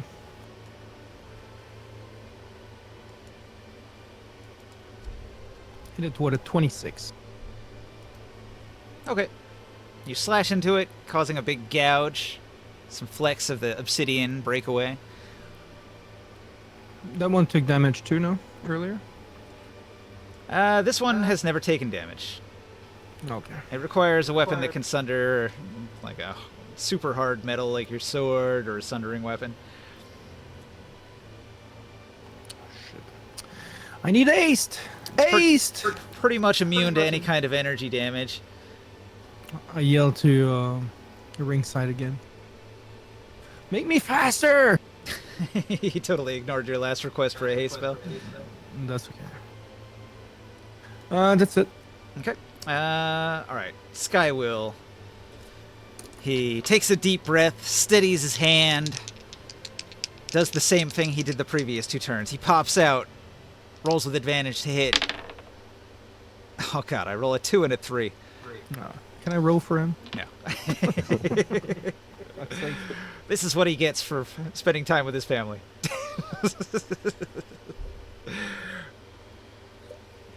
Didn't he say he was going to be here like Where are we going from here? half Maybe an almost hour ago? 11. Right? This just feels like the battle of failure, competing to see who can fail first. It's a tough fight so far. You've killed all the minions. Well, most of them. So that's a good start. And Kazakh is bloodied at this point, so he is below half his health.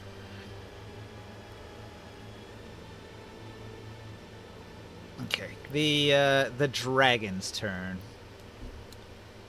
Things are getting real dire. We are on turn 7 of 10 turns. On turn 7, Kazakh Olram grows.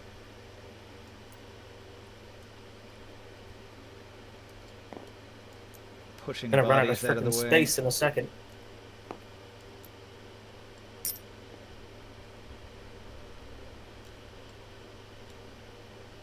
Alright, he barely fits in the room anymore. He weighs 4,000 pounds and he's 20 feet long.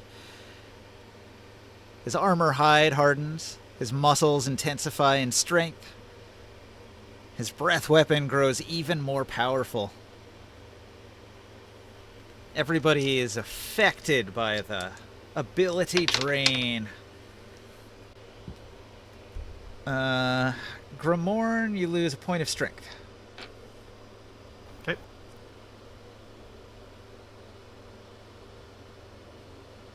Oren loses a point of wisdom. Ring Sight loses a point of wisdom. And Morg loses a point of dex. Wow, it's Again? dex every time. You've lost 4 dex at this point. Jeez. It's really going after your armor class, Yeah. this Defiler He's, magic. he's the equivalent of a level 3 warrior now. Alright. In his animalistic form, enraged and berserk, Kazakh is going to lash out at Grimorn with 4 attacks. No. No.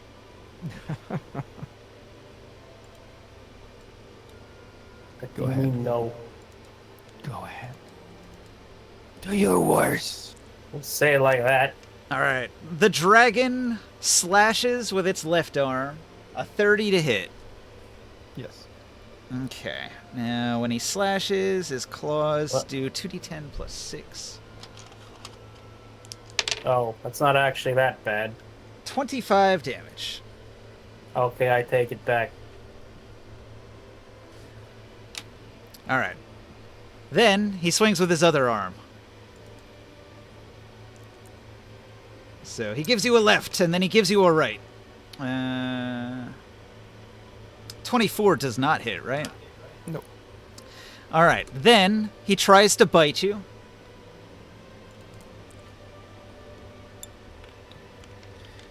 I raise a red flag. Foul.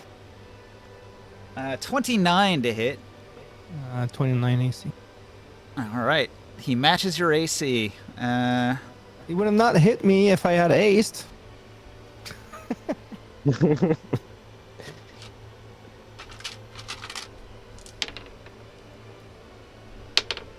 Haste requires me to get near you, I think.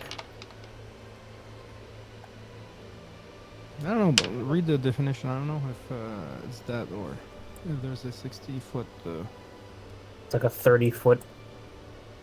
Alright, Not that bad. he bites you for 37 damage. Oh. Alright. And then he spins around and slaps you as hard as he can with his enormous tail. Hmm. 36 to hit. No.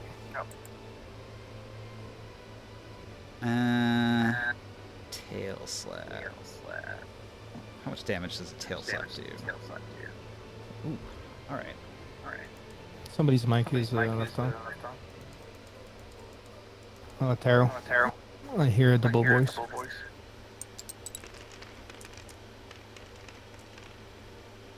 The spiky tail of the dragon slaps you for 23 more damage.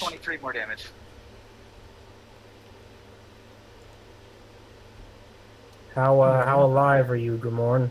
I'm okay right now. You're echoing us, Taro. Oh. I don't know. Oh, it's gone. You took 85 damage from him that turn. That's a hefty hit. Mm-hmm. We have all your con saves. Okay. It's automatic though. I get a plus 10 each time. It's depends half how the much damage damage, you take. so 10 or half the damage. the DC is actually on the 37 damage. That would be 18, DC 18. Alright. So it's DC 12, DC 18, DC 11. 26.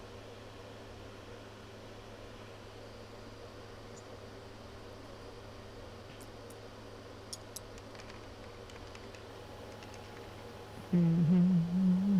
27. All right, you made the hard one. And the last one is an 11, so I think you just have to roll a 2. Yeah, okay. 27.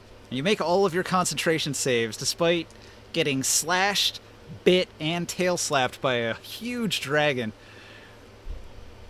Well, this is Dungeons and Dragons. This is the real deal. You're getting a full attack from a life-size dragon. Truly, this was the dragon in the dungeon. Yep. This is the real Of deal. all The dungeon time. in the dragon. Ring sight, do you have any more of those things that like stuns the thing if it fails a con save? Or not a con save, the int save. I have all of them. You're Good. You just put it out while it's retarded. Yeah, it's got a -3. You're 40 feet away from me right now, ringside. Yes, this is true. Ninja, I don't know if you were reading what I wrote in the chat, in the game chat, tabletop simulator, but yeah, I wrote down how the negative mods work. A score of 1 gives you -5 mod. All right. I thought it only did -4. That's 3 and 2. So, it's my turn. Wait a second. He's too big now, so he has to roll his wisdom, ninja. He grew into the death. Can't escape it. He's got Re-rolling ones and twos. he's got a 28 on the save. Oh. Ooh.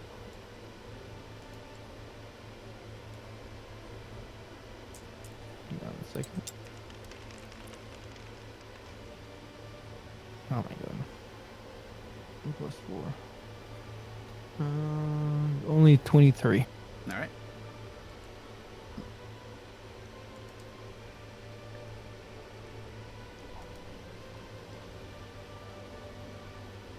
Was that just your spirit guardian?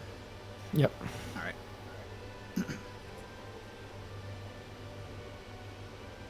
All right, ring sight. What do you do? Here's crush in your eye. So I can crush him again. Okay. He rolls with advantage, but he's got a -5, so he gets a 0. Oh. Please see the meme I posted in Discord then.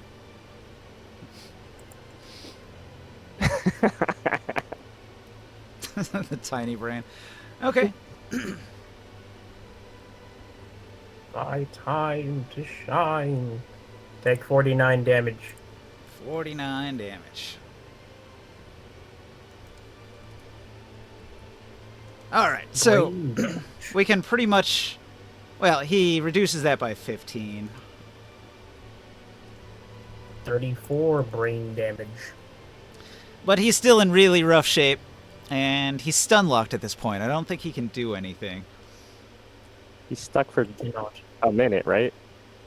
Yeah, so you guys are probably going to be able to finish him off real quick here. So what do you got? Yeah. I'm going to damage the orb until first before I damage him. Okay. Use your full power. Give me some damage and an attack roll. Actually, on that 18 note, let me hits. frickin' wake up. 18 Butterfly. damage. 20, 30, 40. Not enough to break it. One more hit. 22 damage. 22 damage, it shatters. Echo Tarot. All right, after you destroy the second orb, it causes a complication with the ritual. What? Now that both of the obsidian spheres are destroyed, there's no material component for the spell. So the spell ends. Yes. He's gonna This take is additional radiant damage as he stays in that orb too during my turns. Okay. Another 44 damage, and he dies. Wait a second, there's cultists over there stabbing my pet okay. dragon. Actually, it is plus 6, so it's 50 damage. Okay. You obliterate the dying body of Kazik Ulrum as he writhes and twists in his awful defiler transformation. But eventually his body comes to a stop. Before you do that, actually, there's still cultists over there. Yeah, we still got some cultists. Butterfly woke up, though. Okay. Butterfly wakes up at the end of her turn. And eats that. I probably just look like a very faded fire elemental right now with the amount of damage I took. Morg, what do you do? We still got 2 cultists left. Do you want to deal with it? Can you have Orin maybe try to get one? Let's just slit their throats. Yeah, just have Orin. Sunbeam them. Sunbeam. All right. Let's see if they survive. 68 plus 5. 40 radiant damage.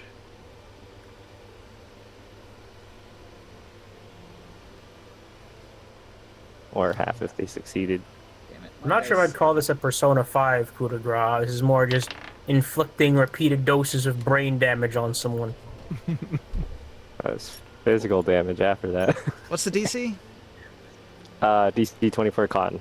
DC 24 con. All right. I've got an 8 and an 18. So they both fail and they both die. Yes! Cleaned them all out. All right. Morg finishes off the remnants of the Red Veil cult. All right. Congratulations. You have slaughtered the Red Veil cultists that you were trying to find. A couple weeks ago, you were investigating and you found that they were doing human sacrifices. Well, apparently it was tied to this Defiler cult. And they were secretly working with the Templars to finish this ritual to make a new Sorcerer King. Okay, right. First order of business. This will be a grand sacrifice. I'm gonna look at the corpse of Kazakh. All right. You approach the body of Kazakh Ulrum. His form is unrecognizable. He's transformed terribly. And he's like a lump of malformed flesh now. All of his Dang. armor was destroyed as he transformed. Laying on the ground at his feet, you will find his tower shield and his greatsword. Tower? He had a ring, but when his hand expanded, it burst. So there's a broken ring laying on the ground. Maybe that can be fixed. Time to do some identifying. You'd think a sorcerer king that's planning on draconifying himself would like magic enlarge to fit the rings to their new form. Do you have any idea how expensive enlarging magic is? He's already shelled out for this entire creepy base and the Ritual of Doom. Trying to move all those bodies, Ninja. All right. Think of Gather the all the budget. bodies into a funeral pyre, huh? Well, yeah, I guess so. No, I'm also moving them so we can move around the dungeon. They're very much in the way. Oops. Oops. Took the fountain with you. And a bunch of them. Whoops. My bad. That's it. You found the secret Why- passage! Why are these butterflies behind the GM screen? Extras, because we keep losing them. Oh, should I just leave them there? Yep. Yeah, we're pretty good at losing. There's a description of a character called Volkmar, who's a big warrior priest man. Oh. And it described that he's like scarred and burnt in 100 places, and his bones have been broken and healed over and over again. And I like to think that's the situation most D&D characters find themselves in. When I come back to my human form, my character is really fucking ugly. Wait, why? Because I have like You have a lot of negative charisma? I have like 4 or 5 charisma left. He's been warped by the powers of chaos. Yeah, I look like a walking raisin. Like you just had a Hold on, I stroke, have a half your picture face is for droopy. Yeah, Your ability to emote has drastically reduced.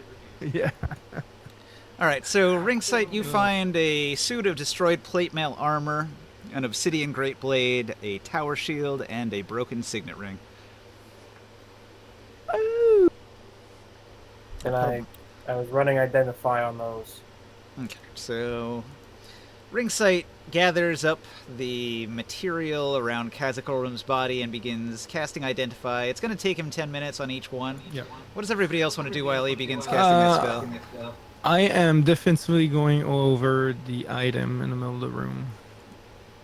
And I am observing the room here. If there's any button or anything or symbols or... Okay. There's a magical barrier around the Ember Heart. It's a shimmering blood-red lattice of chains and runes that pulse like living flesh. I have a picture of your new face for Morn. Yes, that's These chains good thing you have a helmet on. extend out into the other rooms. So all the other rooms seem connected to this altar by chain. Can we go to the end of one of these chains? All right, you want to follow one of the chains? Pick a room. Over here, I guess. Would that be, or like where are the chains exactly? Just imagine there's a chain running from the center out into each of these rooms. I'm going to go to the priest quarter. Okay.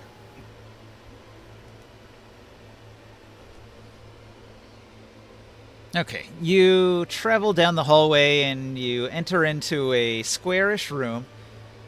This room contains a number of beds for the members of the cult. There's some storage where they might keep non-valuable personal belongings, clothing, and things of that sort. Maybe there's some spare shoes, there's some buckets, maybe some simple writing instruments. Nothing especially interesting here. Because of your high passive perception, you're going to notice that this room isn't big enough. It seems as if there might be like a secret room here, because the room that you're in is smaller than it should be, based on the proportions of the building that you're in.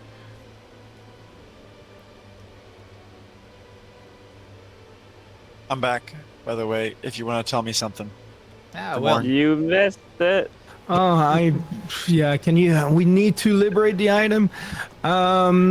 Will, you missed 3 sneak attacks in a row. I was rolling nothing but 2s and 3s for you. It was terrible. That's okay. I knock on. You want me to look in this room? Sorry, go ahead. Look in other rooms if you want to. Like there's chains attached that, and each of the chains goes to one of these rooms. I'm thinking that if we can unleash the chains, we can unleash the Ember remove Heart. the shield thing. Yeah. I knock on the walls or like to see if it feels like they're hollow. Okay, you bang on the wall and you do hear an echo. Oh. Can I smash through one of the walls? You smash the wall, but it's too sturdy. You can't get through it. Looking at the wall, you notice that it's not just a normal-looking wall. There's actually, like, really weird, like, holders for torches that are shaped like human hands. Oh. There's 4 of them. Are they empty or? They're like sculptural, outstretched hands holding torches. I try to pull on one of them. You pull it. Wow. You discover that the torch shaped like a hand, like the torch holder shaped like a hand, is actually a lever, and you can pull it down, but nothing happens. I pull all of them. All right, you pull each of them, but nothing happens. Maybe it's the order, or are the torches on? Yes, the torches were lit. Can I extinguish them? All right, you put out the fire. Nothing happens. If I pull, it's like a lever, but does it go up further up instead of just down, or like? Yeah, it can Or be it put in just goes the. right. It can be put in the up or down position. Alright. Can I try different combination All right. of up and down? You try several different combinations, but after several minutes, nothing happens. Anything else in there? There's those, but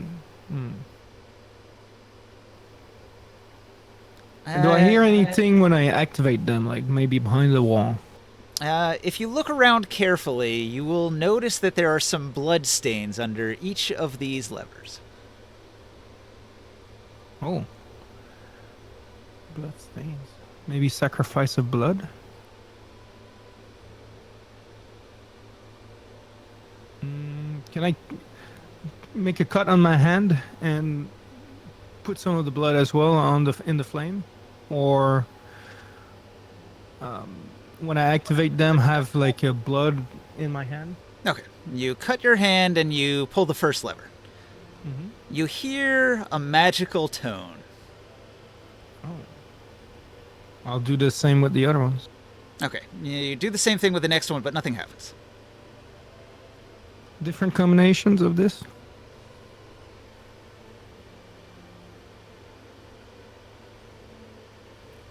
Well, if you're just trying different levers, nothing happens with any of the other three. So I start with the one that made a noise, okay? Yeah. And then I will go and try a different one. And if that doesn't work, I reset and then I try. Like, I try to see if. Now, the first get, lever like- is locked. Yeah. You can no longer move the first lever. So I'll try the third one. Yeah, nothing happens So with the any of the second other one- levers. No? You try Even each depending- one, nothing works. So the first one. But you did get the first one. You had the right idea there. A small cut on your hand did the trick. Even with blood, with the other one doesn't work, though? No. Doesn't change anything? Nothing happened with the other levers. But there's blood under those too. Yes, there are blood stains under each one. I call the other people and has them to do one each with a cut in their hand. Okay. The other people, do you guys agree? Yes. With what? I was reading up. Grimorn would like you to cut your hand and try to pull a lever shaped like a human hand. Oh, absolutely. All right, you cut your hand. It okay, hurts. don't put it like that. You take the torch out of the sconce, which is shaped like a hand, and you sort of like grab the hand and pull it down. But nothing happens. There's no magical tone. It doesn't lock in position like the first one did. So it seems like this didn't work. Something else it needs. Maybe the blood of a dead person. Do you want to investigate? Maybe. Now that I'm in the room, I'd like to go ahead and. Yeah. Can you please help me, Oral? I got a -1. I got like I lost a point in intel too, so I don't get any bonuses. Solving a puzzle with magical stupidity. And I'm ugly as fuck. 28. All right, with a 28, you notice a new detail. All right, so here's the scene. You're looking at a wall. The wall has 4 torch holders. Each one is shaped like a human hand in a slightly different pose. You can see on the ground, under the first lever, there's a small blood stain. Under the second lever, there is a large blood stain. Under the third lever, there is a very large blood stain. And under the fourth lever, there's a pool of blood. Man, there's some freaking variety in this decor. Well, I'm gonna take some of the corpse, okay, Ninja? Yeah. Of the cultists. And I am gonna try to sacrifice more blood each time I do one a lever with their blood instead of ours. All right, you do a bunch of gruesome shit, and it doesn't work. So we coat the levers in blood, and it still doesn't. Anyway, I cast Arcane Eye. Hey, you're still casting 40 minutes of Identify. You can't do anything. Okay. But we've tried adding more blood, and it didn't work. But it's all the same type of blood. It does seem to be just regular blood. Like, it's not like there's maybe different types here. If I investigate, I don't know if I can discern, oh, this is elf, this is Thrycreen, this is, giant blood. It would be almost impossible to tell, but I will just tell you it's all human blood. Okay. Okay. Then.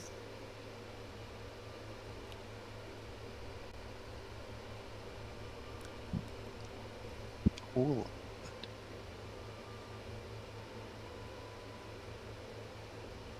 So Grimorn sliced his hand open painfully and pulled a lever, and it worked. The first lever that had a very tiny spattering of blood under it. The second one, if I try to do a bigger cut with more sacrifice of my blood and try it. All right, you give yourself a pretty significant stab with your blade, and then you pull the lever, and you hear a magical tone.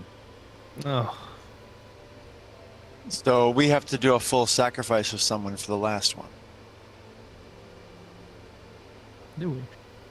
That's what it seems like. It was not happy with corpses already done.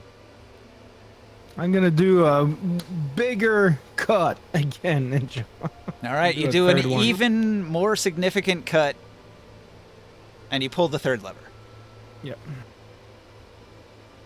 Let's say, like, the first lever requires a point of damage. The next lever probably required 4. This lever probably required, like, 15. Okay. So you're at, like, 20 Well, if it's damage just hit now. point damage. I'm gonna do. Butterfly, get over here. I need you to bleed for a bit. You will be compensated accordingly. Okay. I'm gonna use healing spirit. Hey, butterfly. Big Better ass. heal my fucking dragon. Yeah, I will. Yeah. So the question remains, are you going to make a significant wound on yourself to try to pull the Yes. fourth lever? I will. All right, you have to I'll do hit- 40 points of damage to yourself to make this I level get work.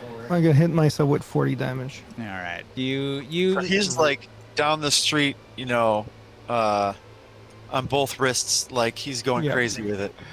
It's actually Pretty got much. nothing to do with the amount of blood. What it has to do with is the amount of pain you're feeling when you pull the lever. Oh, for Yeah. frick's sake. There you go. It is I- a pain lock. You have solved the pain lock. Yes. So I'm pulling my nails out. Okay, after pulling all 4 of the levers, it opens a secret Yep. passage. So you've opened up a tiny small room that looks like the image in the picture here, where it's filled with treasure. Detect magic. It's a very cobweb-filled room filled with treasures and treasure chests. I do a detect magic before I step in there.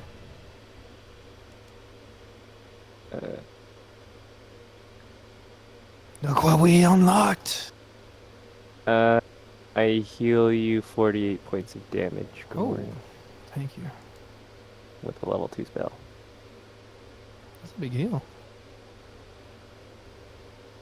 Are you still bleeding a lot? No, I'm good. I'm at like 180 some health, so I'm good. Is anyone else super wounded? I can heal us all too, like if needed. I still have heal some part. high level. I still have some high level spells. Like I didn't use that as many spells as like I used like literally like 4 spells during the fight. 4 or 5 of them. We healed Butterfly for Biggest spell I cast was that 40 hit storm. points. I heal Firestorm. you for 10 more hit points. Oh, thank you. Grimorn.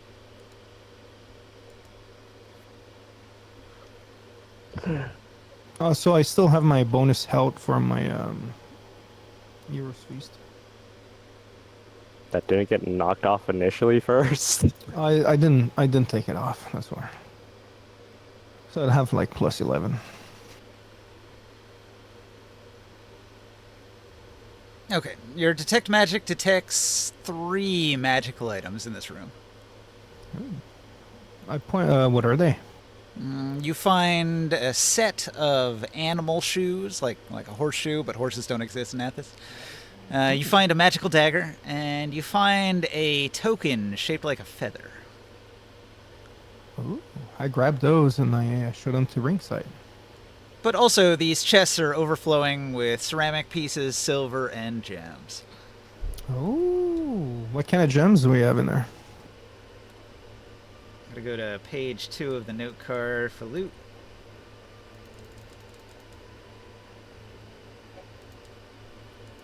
Alright, so you find all these gems here. Oh my. Are there diamonds in there? Alright, ring sight, you now have 3 more magic items to identify. Mm-hmm. So you're now up to like an hour and 10 minutes of ID. And there's a bunch of, it's the, CP, SP, gem, 22 gems, Star Rose. No diamonds in there?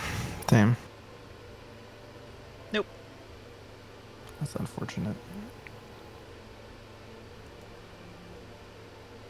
A Koala's Feather Token, okay. Dragon of Dagger of Venom.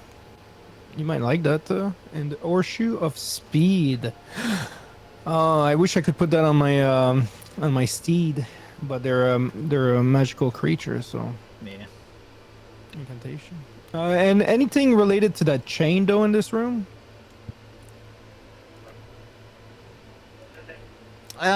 You notice that the magical energy stopped flowing through the chain when you opened the door. Oh, that's the secret we must find. Maybe there's other secret rooms just like this in the other ones. All right, Oren, Yes, I do. you're in your library. So, I was going to the library first, but then you called me over. Yeah, we'll go so back go and to the we'll do library. that as I'll join you and more. I don't know more, but you do your investigation. I'm Alright. gonna pick through the dusty tomes here. Boom! Look at that.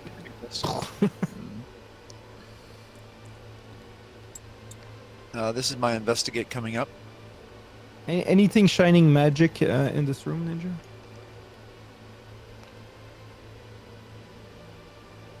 So 28 again, minimum roll. 28.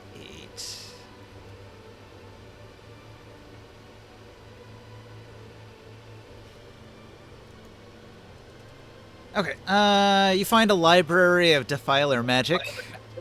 Okay. Well, this might get lit. Towering shelves of flayed skin books. So these books are bound in human flesh. There are scroll cases made of human bone. There are ledgers of how many sacrifices they've done, numbering into the hundreds. The chain runs into this room and connects to some sort of Iron Maiden in the corner of the room. We do not need to get inside the Iron Maiden. We do not. Sure.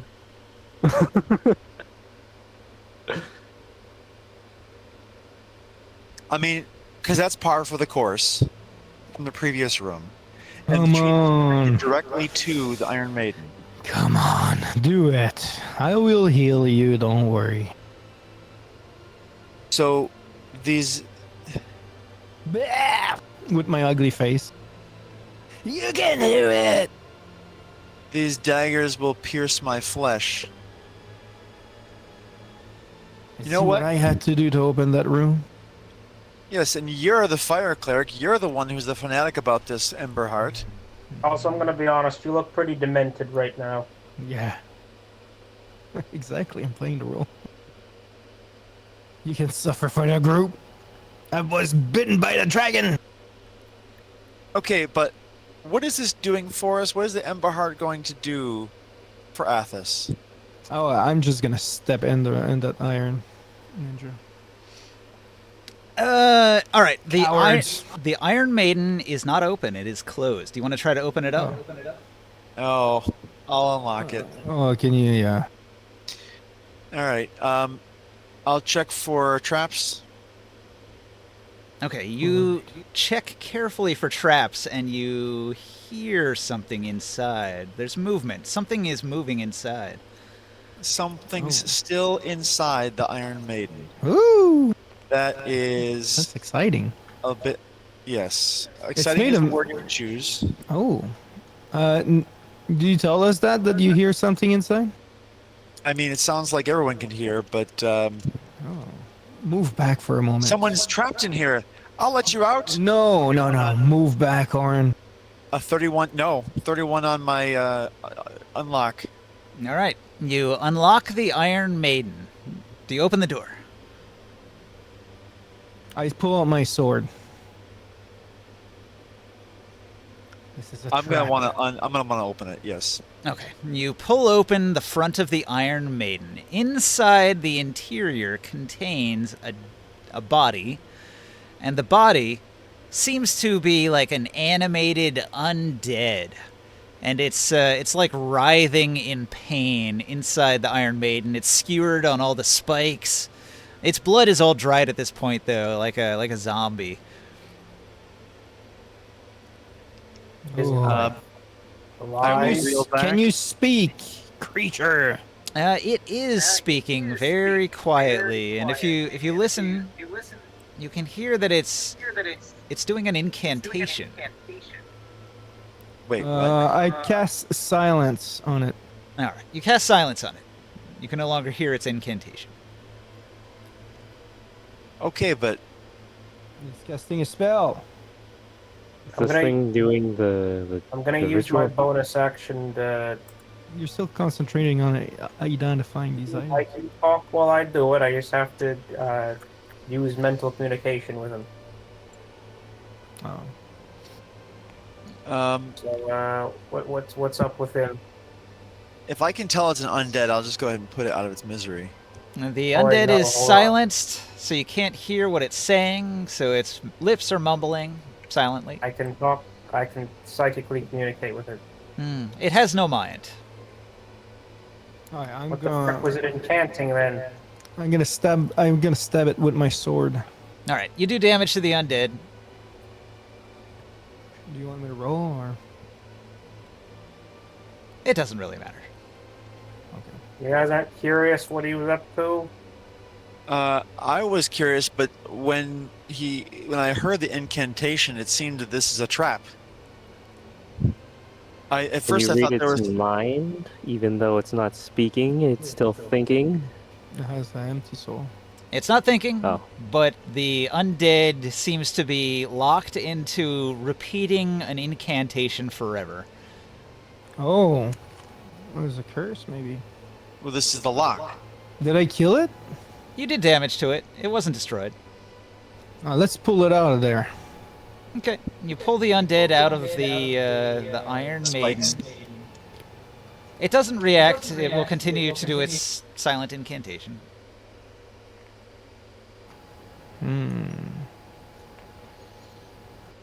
Is there any items with it inside? Yeah, I was looking for the onyx animating gem. Nothing like that.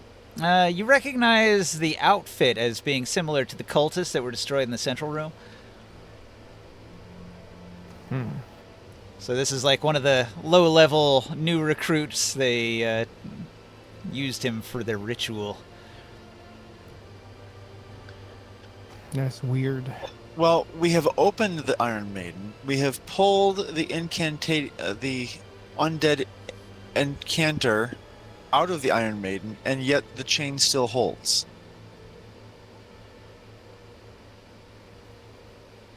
Yep, pulling the body out did not disrupt the effect. There's still energy pulsing through the chain.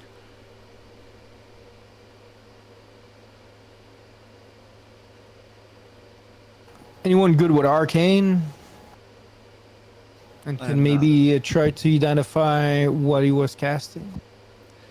In your investigate, did you focus any of that attention on the books? That was my first roll when I came in. I had detect magic at that time, Ninja, too. So, Will, as a wizard, some of the books that are, open and out on tables here seem to be about ritual. And incantation seems to be part of the ritual. It seems what's being described in the book is a 7-line chant that you have to speak backwards, and it has to be done in the central room. So it seems like this part that's in this room is just maintaining it, like maintaining the concentration. But if you actually want to do the actual thing to unlock it, you'll have to perform this chant inside the central room. Okay, well, I prepare to do that, and I'm reading in this book, this Defiler book, a ritual, that this is to confirm the unlocking ritual, not something else. That's just the first ritual I see in the book. So basically, the frontways incantation activates the ritual, and then doing the reverse incantation would undo it. And it being the locking of this chain. Correct. Okay, I wanted to confirm that. It was just, hey, I found a book, and the first thing it was turned to was this ritual. What does it do? Oh, I don't know. Blah. You know. It seems as if these chains somehow draw energy away from the artifact into the ritual that was transforming Kazakh into a dragon. So he was using this to supercharge his transformation. I see. Okay. Well, I will go in and... Stealing from the Lord of Flames! I will go in and begin practicing and getting ready to recite the incantation in the center. And unless anyone stops me, I give an eye to Grimorn. I shall begin. So the book warns that it's very important that you speak the syllables precisely. But you've never heard it spoken, and the undead has been silent, so you can't hear him speak. Do you want me to remove the silence? I will remove the silence, Ninja. Except for if he is... Well, yes. Okay, remove the silence. Okay, the spell goes away, and now you can hear the full incantation. The pronunciation is strange, so it's important that you hear it carefully before you try to say it. I will give you guidance. Okay. This is very much like the Evil Dead, where if you say the words wrong, all hell will break loose. Yeah. Yep. I'm hoping that my linguist feat gives me special opportunity, special benefit, special advantage even. Yeah. For this check. Yeah, I'll just make it automatic. Now that you've heard the incantation, you will be able to speak it backwards perfectly. Okay. I will give you that guidance. Okay. So I go in and... Can he be assisted? I can probably assist him. What kind of roll is it? Oh, hold on. The book He said it's the book automatic. specifies that there are material components as well. Oh. Uh-oh. So you've learned the verbal component, but the material component that the book describes are a human heart, a quantity of blood, and the signet ring of Kazakh-Ulram. Ah, we have all these things. The I'm gonna- ring is damaged though. Can I'm be gonna mended. grab another cultist and tear it apart. Okay. Here's the heart You missed a spot. and the blood. All right. Kalima. Grimorn pulls out a human heart and spills blood all over the ground and throws the ring Guys, into the you mess. forgot an ingredient. The ring. Yes. we Even need in the its ring. damaged state, it's still good as a material component. Okay. Okay. Just seemed important. No. There's the spell. Don't frickin' mess it up. The I will stand in the center room with a cultist heart in my hand, You the say the signet ring in chant. the other. The heart bursts into flames, the blood evaporates into steam, and the ring glows and is reformed, so it's no longer destroyed. Ooh. That'll be interesting to see what it does. I am going to the way these are going. This does not seem like okay. Maybe this is Defiler magic, but I'm getting a feeling about all of this that I need to do more reading.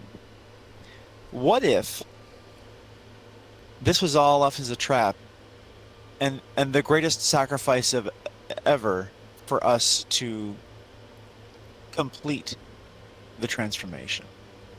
I want to go in and look through these books and make sure that I'm not being led astray, that the wool is not being pulled over my eyes. If I get any hint about that, maybe conflicting reports and other All right. other ritual books inside the library. The full ritual sequence in the book. I posted it in the Discord. Okay. Harvest living heart from the correct cultist. Obtain sigil ring from the pain lock. It says you're supposed to purify the heart's blood into cleansed defiler blood. Use the blood on the sigil ring ruby to awaken it. You've learned the inverse ascension chant already. You've gone to the ritual chamber. And you suspend the living heart and awaken sigil ring with the chains. Anoint the chains and... Yeah, that's supposed to say perform. Typo. And perform with the cleansed blood. Or no, maybe that is platform. Anoint the chains and the dais, the altar with the cleansed blood. And speak the incantation.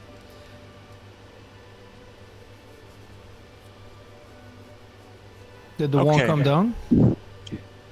So, you used one of the cultists, and the cultists were already purified or whatever, they were like baptized in the purifying waters.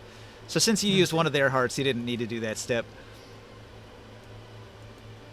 Because they all count as defilers. Maybe. Their hearts Oh, you were already purified. purified so that they could perform the ritual. Okay. So we have the sigil ring. We did the vault and the quarters. Yeah. So you're able to perform this whole ritual pretty flawlessly and deactivate that part of the lock. All right, you've got two down. But we have not yet been to the priest quarters. Or the still have sacrifice it. chamber. Yeah, let's go. Or the pools. Let's go to the pools. Okay. Okay, the pools.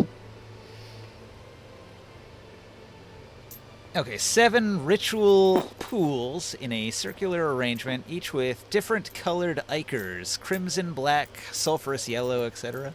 There are murals that show the cleansing sequence.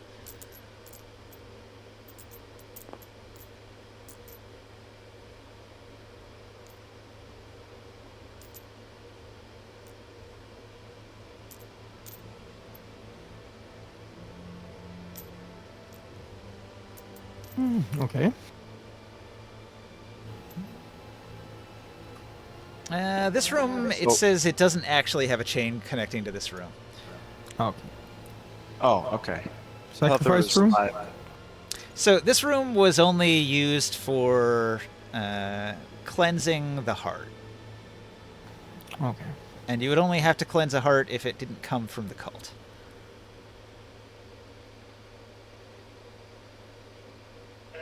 So this room is basically done. Sacrifice chamber? All right, you go to the Or, sacrifice chamber. Yeah.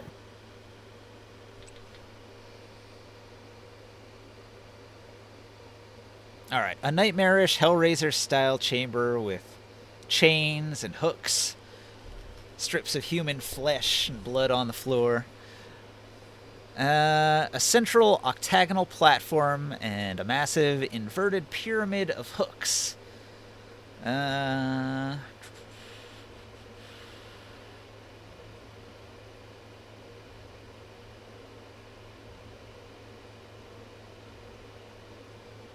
All right. So in this torture chamber, it seems as if they were preparing to hook somebody on these hooks, but they hadn't done it yet.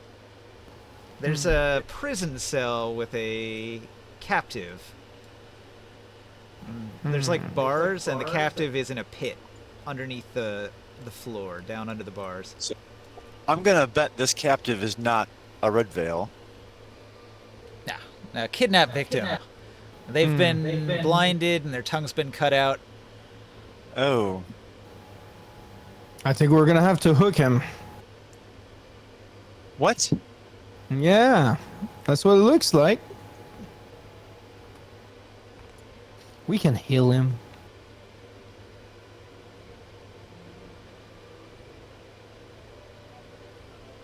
All right, you've got a plan. Do you do it? I do not like this plan. None of you have to look. I will. I will. You might be turning evil. You need to calm down. I will heal him. Don't worry. That does not really make this much better. All right. It makes it quite a lot better, actually. And I point would out to the say. room that is filled up with about like 20 corpse. So you put the victim on the hooks, and under intense pain, the chain activates. Ah. All right. You've got 3 of the chains. There's 1 left. Can I unhook him and heal him now? Yeah. You can take him down. You heal him up. Yeah, I'm gonna do But that. while this happens, It I would give you take, a look of. What is it, like level 6 restoration to fix their eyes and tongue? I'm gonna do that. All right. So a moment of agony, and then you restore their sight and their speech, and they'll be semi-thankful, but maybe a lot afraid. Sorry, we needed that. It was for the good of the city. Okay. The path to damnation is filled with the path of for the greater good. Yes. I guess we're back to the back of the quarters. The priest quarter. All right. Yeah. You circle around to the priest quarters. The cult barracks. All right. You see a room. It's like the one that you found all the treasure in, where it's got bunks and it's got storage, but you don't see anything interesting that's just obvious.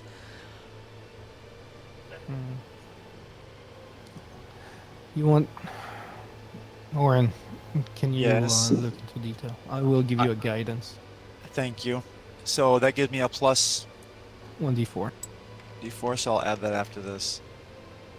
35. So 35 plus this. I'm guessing I feel quite confident about this. Oh yeah, so 39 on investigate.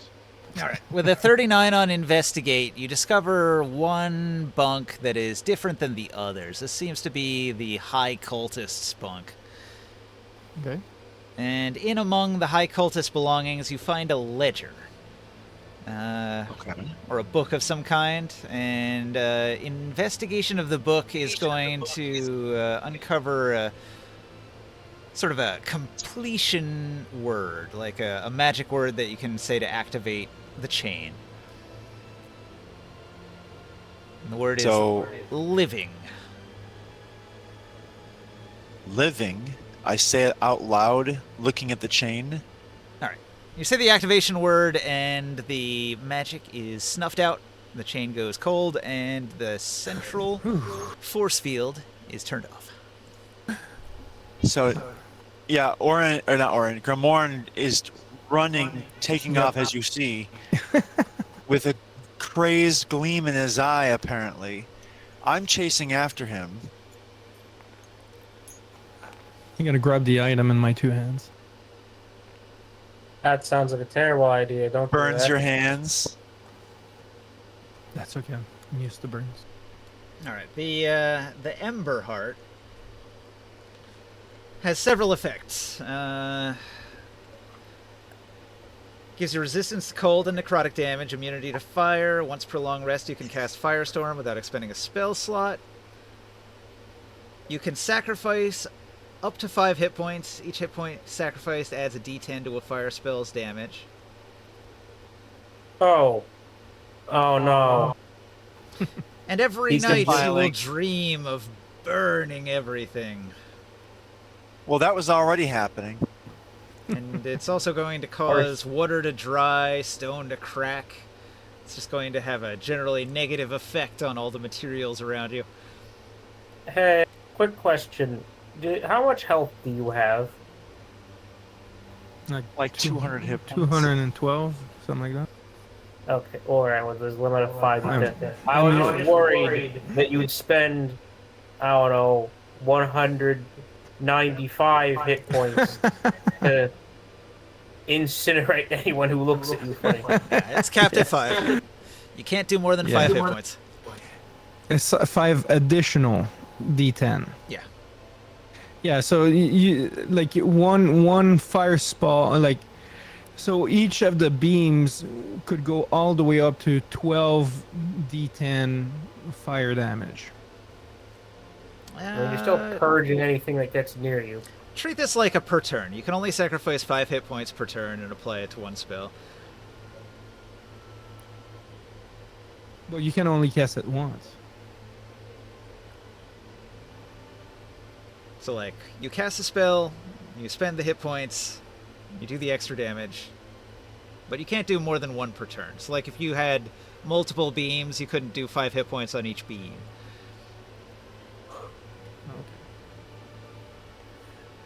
I'm more concerned about the Alright. drying up all the water around you. I mean, that's already happening at this so much. There's no water around us. Well, my canteen. Yeah, I guess so. The Amber Heart. It's going to take a while, though. Yeah, you need to be attuned, and it's after a month too. It builds up for a month. Yeah, and Sacrifice your ember. the other thing too is like I don't have any attunement slots, like even for that. So, Right. So if you don't attune to it, it doesn't start doing any of that. No. But I have the item. I'm definitely gonna carry it. But before we leave here, I think we should sacrifice the dragon. Now wait just a minute. We can't do that just yet. Why not? There's still things to be done. You're missing the bigger picture. Bigger picture. First things first. How is this identification going? All right. The Templar plate mail, it was a +2 plate, but it's destroyed. So you can use it as a material component or sell it for its steel. The Obsidian Great Blade is a magic weapon. It's also +2. The Tower Shield is +2. It gives you advantage on strength saves when you wield the Tower Shield. Were these all human, the cultists? Yeah, they were all human. And the Signet Ring, it emits despair. It's a cursed item. Oh. First how? It's cursed to make you depressed. Oh, it's the Millennial Ring. I will have a busy moment. While they're identifying, I'm preparing my sacrifice ninja.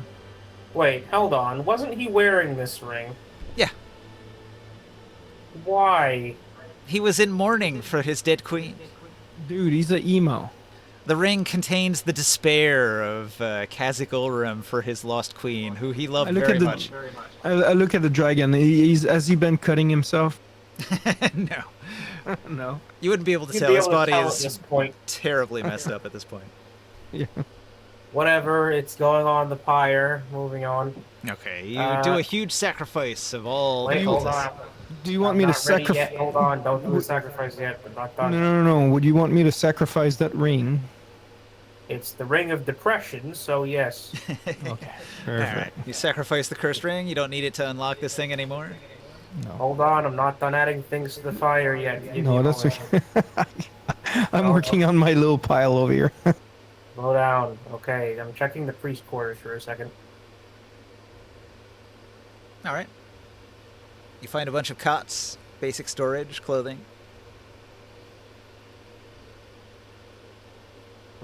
Okay, there's nothing important in this room. The priest quarters are pretty sparse. These are like monks. They didn't do much aside from their study. So they don't have a lot of personal possessions or anything of interest. Did the Abalushi pools, were they, was it just water in there? I could have sworn there was something else. No, it was a bunch of different fluids. It didn't detail all of them. And what kind of fluids? Those kind. 1 second. not It says one of them is crimson. That water is blood-stained. One of them is black. So that's probably like an oil. One of them is a sulfurous yellow. There's 7 of them. It doesn't describe all of them. They're just a different color for each one, basically. Screw it, they're all going in the pile. Add some lovely blood in there. Well, I mean, it's like Really? built into the floor. You can't really destroy There- it. Buckets exist, don't they? This room is gonna get very hot very quick. You want to just take buckets and take out the water and other fluids and spill them on the floor somewhere, or what? I'm putting them on top of the big... top of the big sacrifice pile. Wouldn't that make it hard to burn if it's wet? Well, it's like sulfur in it, and oil, and blood. Ninja. None of these are actually... Like, they're paint, basically. They're just Oh. different colors of paint. Oh, dang it, never mind. Okay. Alright, 2 more things, and then I'll let you do your thing. I Would did it- say would it be- sulfurous yellow, but it's more like a color than a... Would it be possible to send a message to the dwarf? To Erdenmore? Sure. Yeah, and to tell him how to get here and come here. Alright, well, he's like just outside. He's probably 200 feet away. Okay. How the frick did he know we were here? He wouldn't. Oh. Nobody even knows this place exists. You're Well, a they're secret about layer to. underground. We're But gonna I get ju- to that. I just want More to come here though. Alright. Yeah, you can go fetch him or send somebody to get him. Yeah. What's And the I- forbidden library? Is there... Wait, we went in there already. What was... Are there, like, just books in general in there? Defiler Maiden. books. Are Oh, any shoot. of them not bastardry? It is a library of Defiler magic. Each book is bound in human flesh and inked in blood. Okay, that's going in the fire. You see, you gotta be thorough, Grimorn. You're leaving all this sacrifice material on the table. I was just thinking about piercing their hearts with my sacrifice dagger. All right, and while we're at it, actually, and while you're getting the dwarf, I'm gonna be dramatic about it because that's who I am. I'm sending the freaking I met my fruit. I'm sending Butterfly with a message.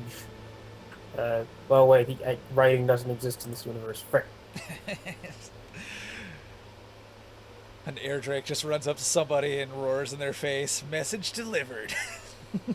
Dang. Okay, new plan. Sending spell. Okay. What do you say Who- and to who? Who, besides Erdenmore himself, who is like someone everyone listens to? Well, that would be the senator guy, but we don't really like this guy. Yeah, one of the other senators, perhaps Marham or one of the others. We got Marham, Vera, Karam, Thalram, Siram, Jaram, Bakram, Liram, Doram, and Zyram. And Zabolba, but he's a lesser Nawab. I don't want to show this room to anybody else except for the dwarf, though. I do. I want to make a freaking example out of this place. I don't show that to enemies of the leader. They might want to come back and use this again. Well, then it's gonna be easy to find the idiots. And we're burning Erdmore is all the going to stuff be in the- incredibly surprised to learn that there's a secret dungeon under his arena. Regardless, your ritual is going to need an audience, so I'm getting you some freaking No, friends. no. We don't want to bring people here. The only reason I'm Why? saying why, because we have a sorcerer king here. His freaking corpse that we're burning to death. Yes. Do you want the public to be aware of all of this? Yes. Okay. Well, people are going to There wonder was a- why they were dropping dead upstairs. Yeah. So This is telling them the- what happened would certainly It's a big news for them to learn about the dragons. it would solve the mystery for them. Yeah, I'm running the show for this time. I'm doing my thing. I'm gonna send a sending spell to some senator about if you're wondering why everyone's dead, all will be revealed. Follow the dragon, and I'll send Butterfly up to patiently guide them to the location. Well, Ninja, Yeah. I was planning on doing this massive sacrifice, no? Yeah. Already for the city. Mhm. Let's make it official and bring all of this into the middle of the arena. All right. You're going to spend a couple hours dragging all the cultist bodies out into the arena. Yeah, and the items and everything. And I am also going to add on top of that the body of that lady that we killed in the gray. All right. They didn't And this- already burn that. No, we never got to that. And this will be for the city. And I will try something good for the city through this sacrifice with the results. Mhm. We have a lot of bodies here. And including a freaking dragon. And magical items. And defiler books. Yeah. I can also maybe even present, not as a part of the sacrifice, but present the Ember Heart to show our findings to the Lord of Flames. All right. Do we want to keep that stuff? Sure, we don't want to destroy the defiler magics. That's what we're Like- doing. We're burning it all. We're sacrificing them plus that ring, which is a cursed ring. We're not destroying like good items. Right.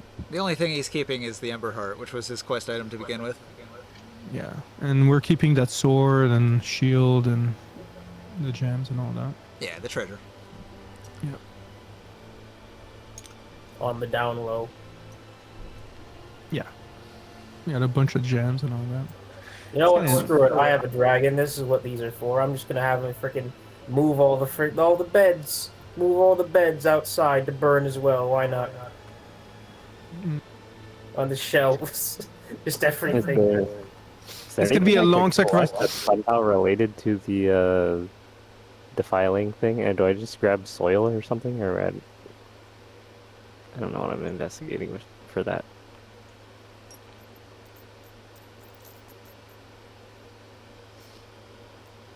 What do you mean? For your quest? Yeah, you said I was supposed to investigate some defile stuff. Your quest is to find areas of extreme ecological damage. So, like the Troll Grave Chasm, that was an area of extreme ecological damage. Right. You could report this event to the consortium, although the defiling didn't destroy the land, it was targeted at the people. Okay. So you don't actually have to gather anything, it would basically just be information you'd be sharing. Did somebody grab the card with all the gems and all that? No. Is it gone? Shit, I'm not sure where it went. I guess it got deleted. I'll put it in the Discord. Huh? What? The note card with the gems on it is gone. Alright, so here's the gems.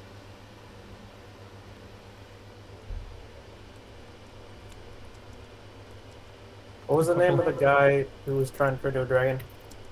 Kazakh Oh, I got Kazakh Oram. Oram. I found it, Ninja. I found it. Don't forget. It was on a second page of a card that I moved already. Gotcha. It's on the arena page there.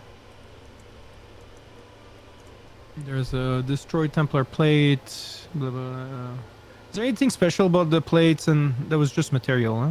Yeah, it's a material. You can sell it for steel scrap, which would be very valuable. Or Okay. you could use it as a material component to make magic armor. Where's the body of that lady? I think there was the character somewhere on the table.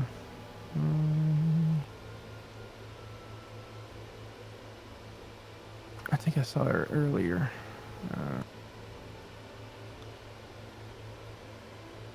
What was her name again? Shiala? Shiala.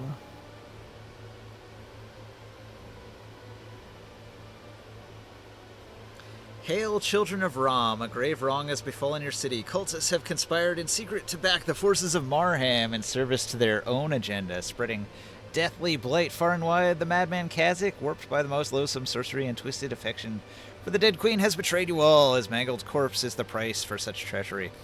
Oh, wow, so you're going to blame it on Marham, even though he wasn't involved at all. Nope, no, I'm not done. Wait. Hold on. Who's? This is your words, This is Ringside? me. This ringside, you're the one. Hold on, I'm not done. I thought it was Ninja. That's Anti-Marham propaganda. awesome. Yeah, that's Hold awesome. on, I'm not done. Loving it.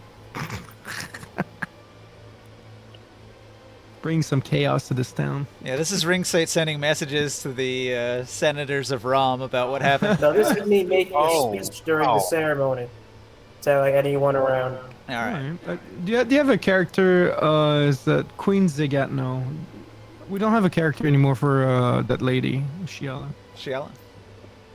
Yeah, if you have something real quick, just add her to the pile. All right.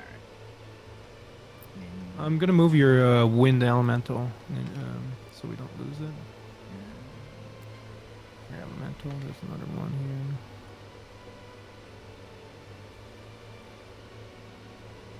This is gonna be a. What was the name of the evil elf lady we killed? Here's, Shiala?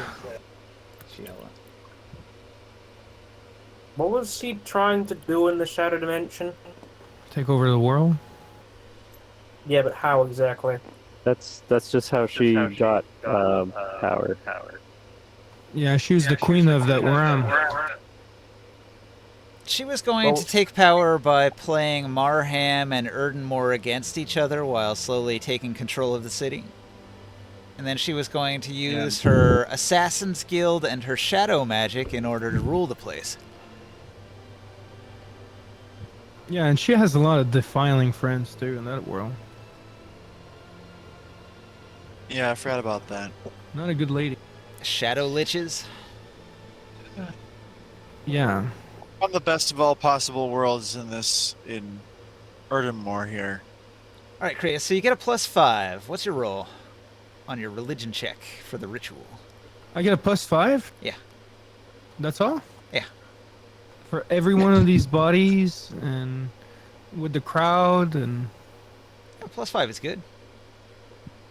alright. Give me a second. It does Ken- sound like only a few things in the list. You might want to go through that list again. That's kind of crazy.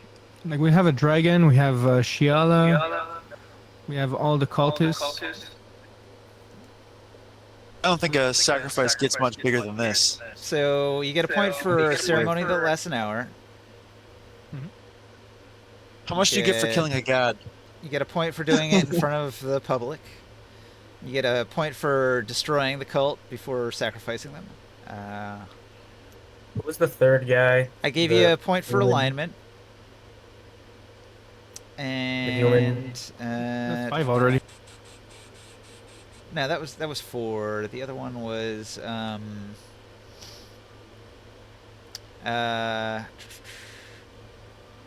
exemplar of their alignment, a high value target. There's 2 high value targets though. Who was the human guy, the crying man? There's Sheila and there was Kazik, the draconic. No, there's a third guy, the human who I don't know. who's a The was rest one are of the rest was is the just other guy on cultic. the All right, we'll make it +8. What's your roll? Mar. There was Can I- Marham, and there was Shiala, and then there was a third guy. Erdmore, the dwarf. Yeah. Can I get some sorry, assistance that's from a bard? What do you want, Erdmore to bring in one of his bards? Yeah. Okay. Who was the Bardic who was the Inspiration, guy that +3. Marham tried to kill? Erdmore. No, he assassinated some dude and tried to blame it on Erdmore. Zabulba? Okay. I don't know how to spell that, so I'll just guess. I also want to use the dagger. The one that when I sacrifice humans gives an advantage on religion rolls to sacrifice a creature, removing the heart. All right. Does that count in Success- this case? A successful DC 15 religion check, extract a human heart containing a trapped soul, enhancement +3 to hit, and then well. So I'll have to, for each human, I guess, I'll have to roll a DC 15 to see if I pull out their heart. You can only do Their one. soul, sorry. I can only do one? Yeah. Okay. The most valuable. Would it work with the dragon? Was he human before, or what is he at this point? Yeah, he's dragon now. You could do it to the high... The high priest? The high priest, yeah. Oh, yeah. I'm gonna roll this then. Okay, it's gonna be... okay. Roll with advantage. Come on, come on, come on. Oh my god. I got a 37. 37. Oh, damn it. I wanted to get a wish and give back the health and bring back life to the people that were affected.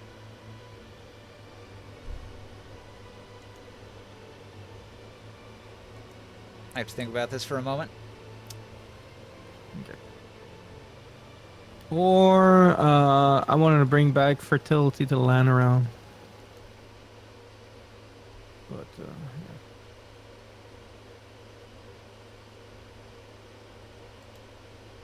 Try to give some help to the town before we leave.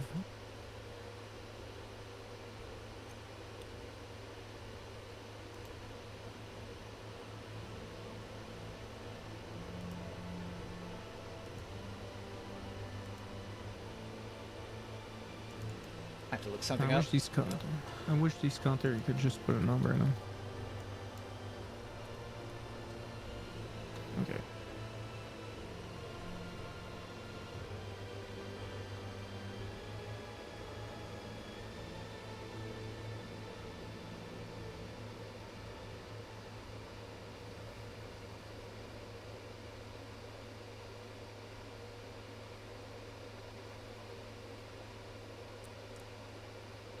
Okay, I'm done making my speech.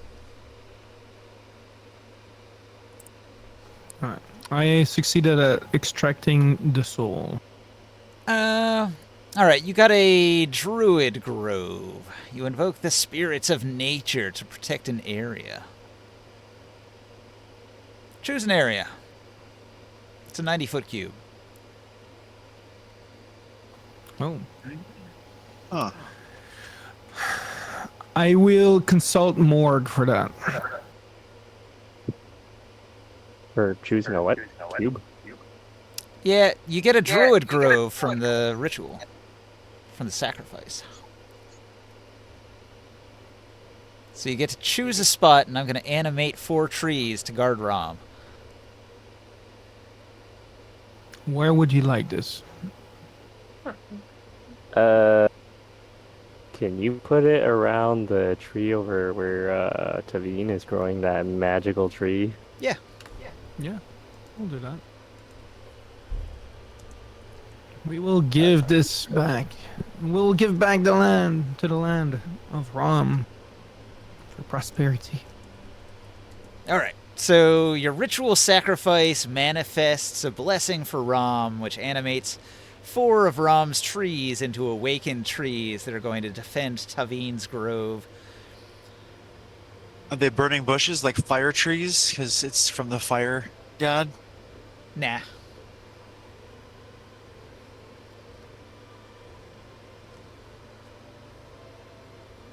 Oh, I'm cool. not Well, sure we got- how the Lord of Flame could work through trees exactly. I don't know. Maybe they're hot.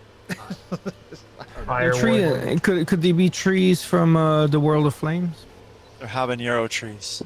Yeah, that's a hot pepper trees.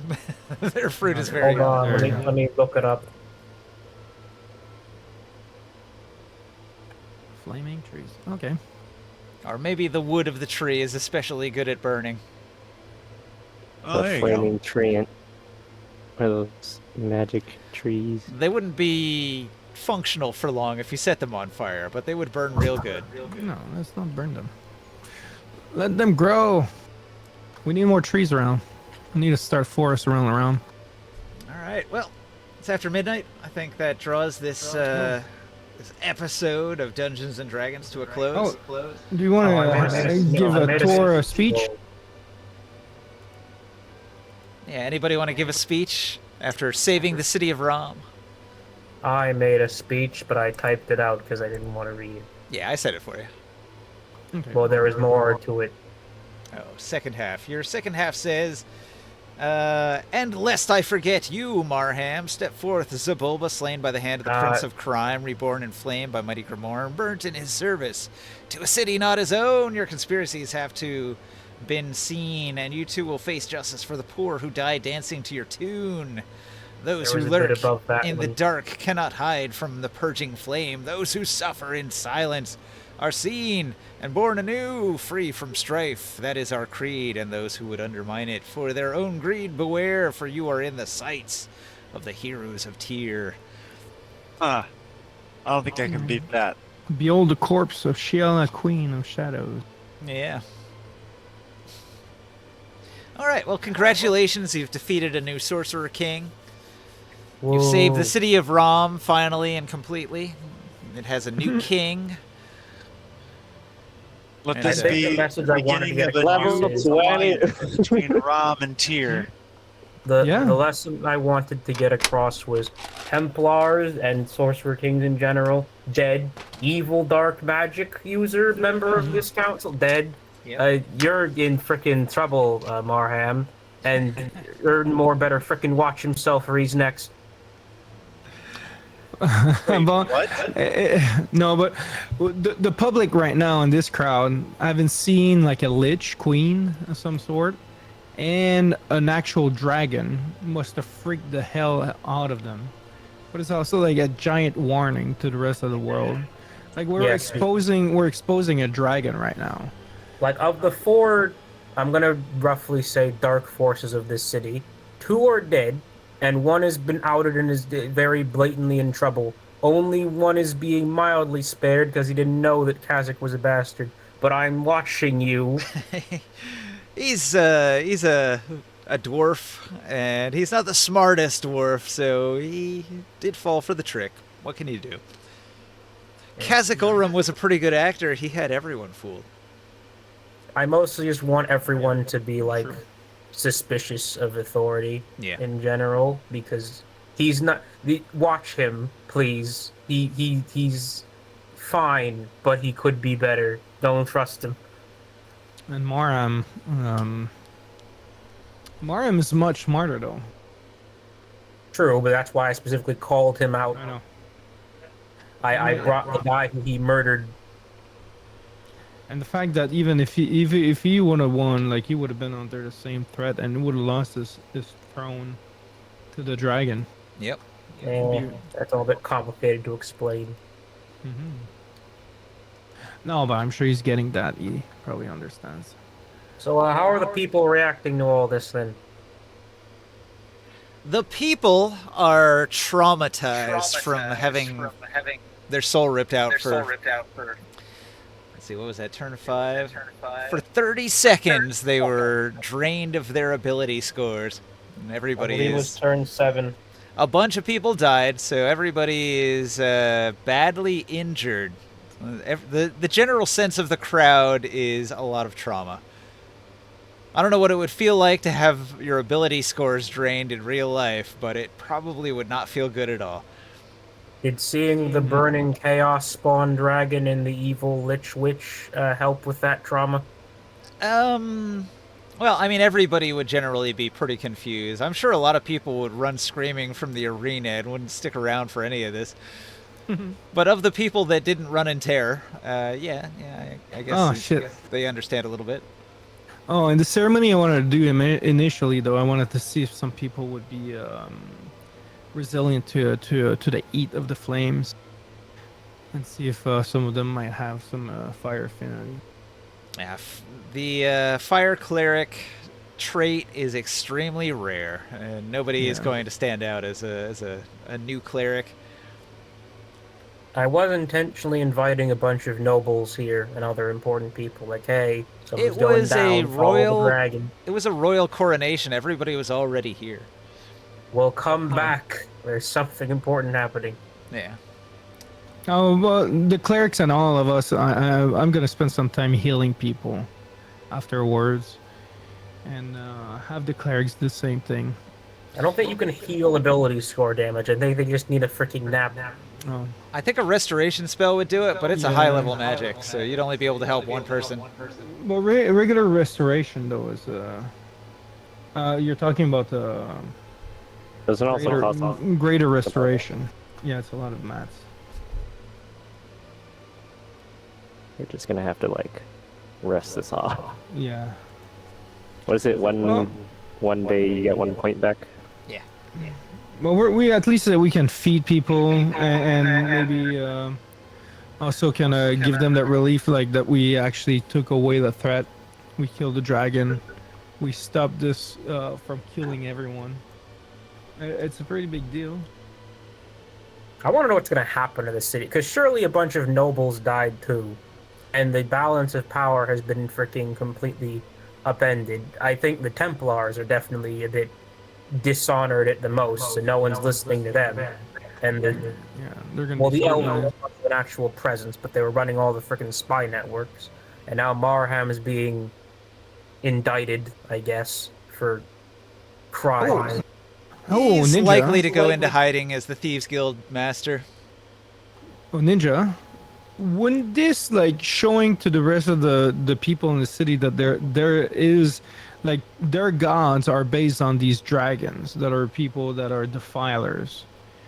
Wouldn't that impact quite heavily that the religion that is in the city right now that are still hooked on believing in the sorcerer queen? It would be hard to prove. You could try to explain it to people, but there's not a ton of evidence. I mean, you've burned the body up in a sacrifice, so you don't have that to show to people. No, we did sacrifice it in front of those people in the arena. Yeah. There's like witnesses, and we still have the obsidian spheres, shards.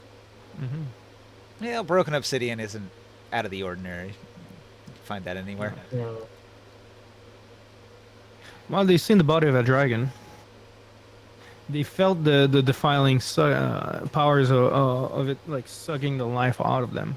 I'm just saying your results will vary, right? So there will be some people that will take your word for it, and other people that will be skeptical, that might not instantly believe everything that you have to say. No, that's true, but at least we can spread the word. The word. This is all new knowledge. Yeah. On Now that people note, people can start questioning, and that reality is not going to change.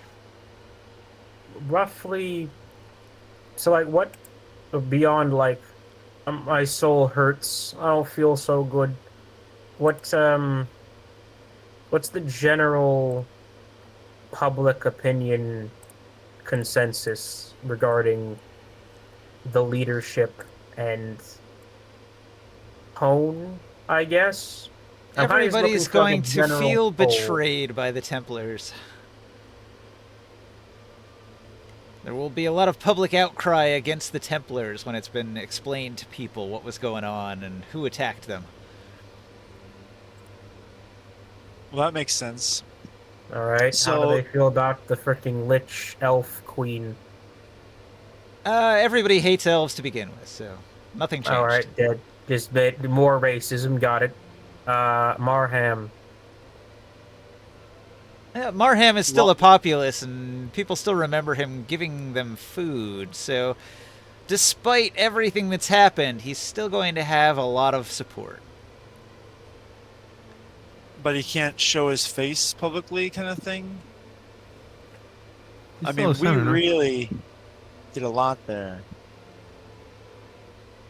Well, we did get a lot of people that were shocked and under dismay during the Senate.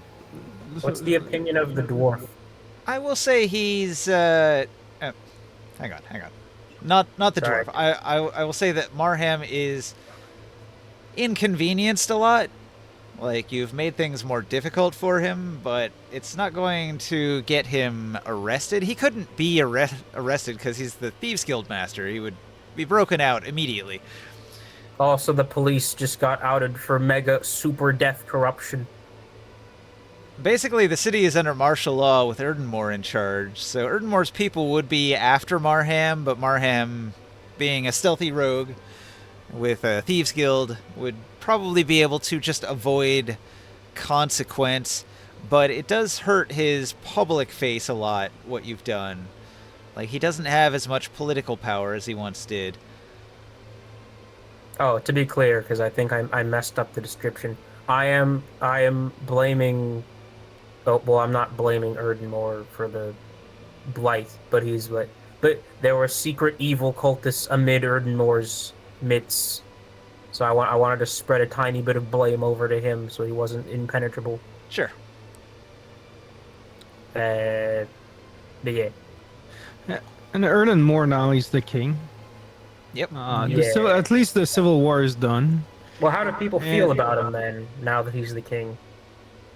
Given the first thing that happened. when he took Erdenmore charge. had a lot of popular support the whole time, Mhm. so that hasn't changed. You just need to work on it.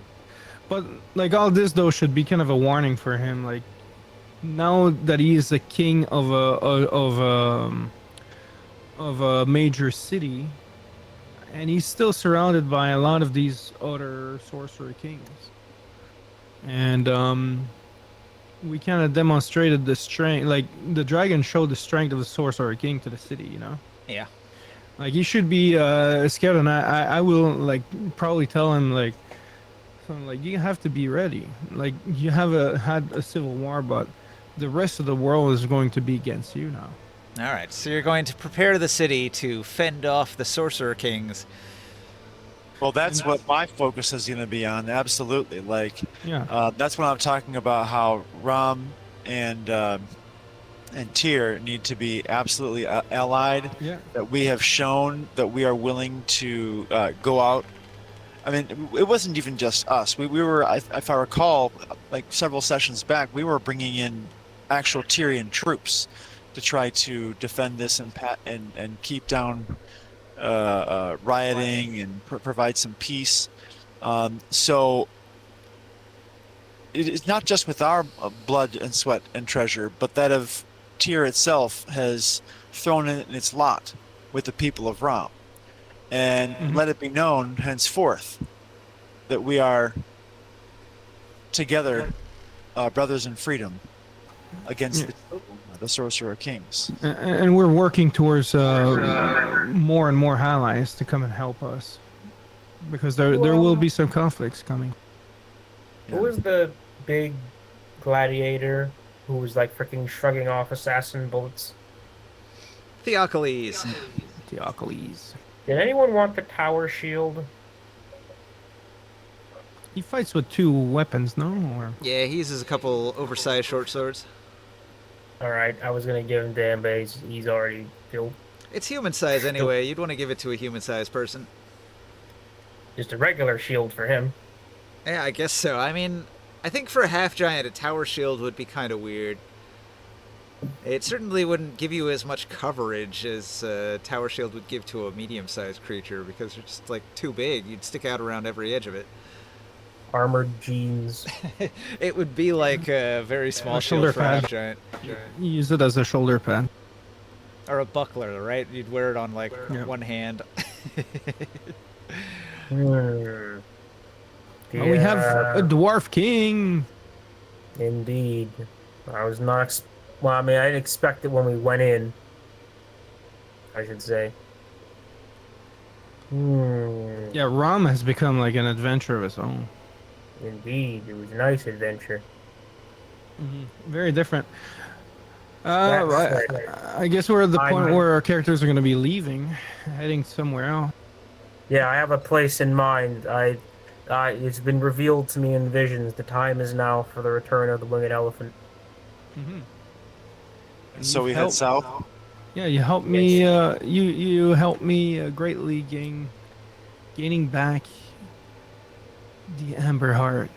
Let's That's go the Emperor. for. We should go for sure and get what you're looking for.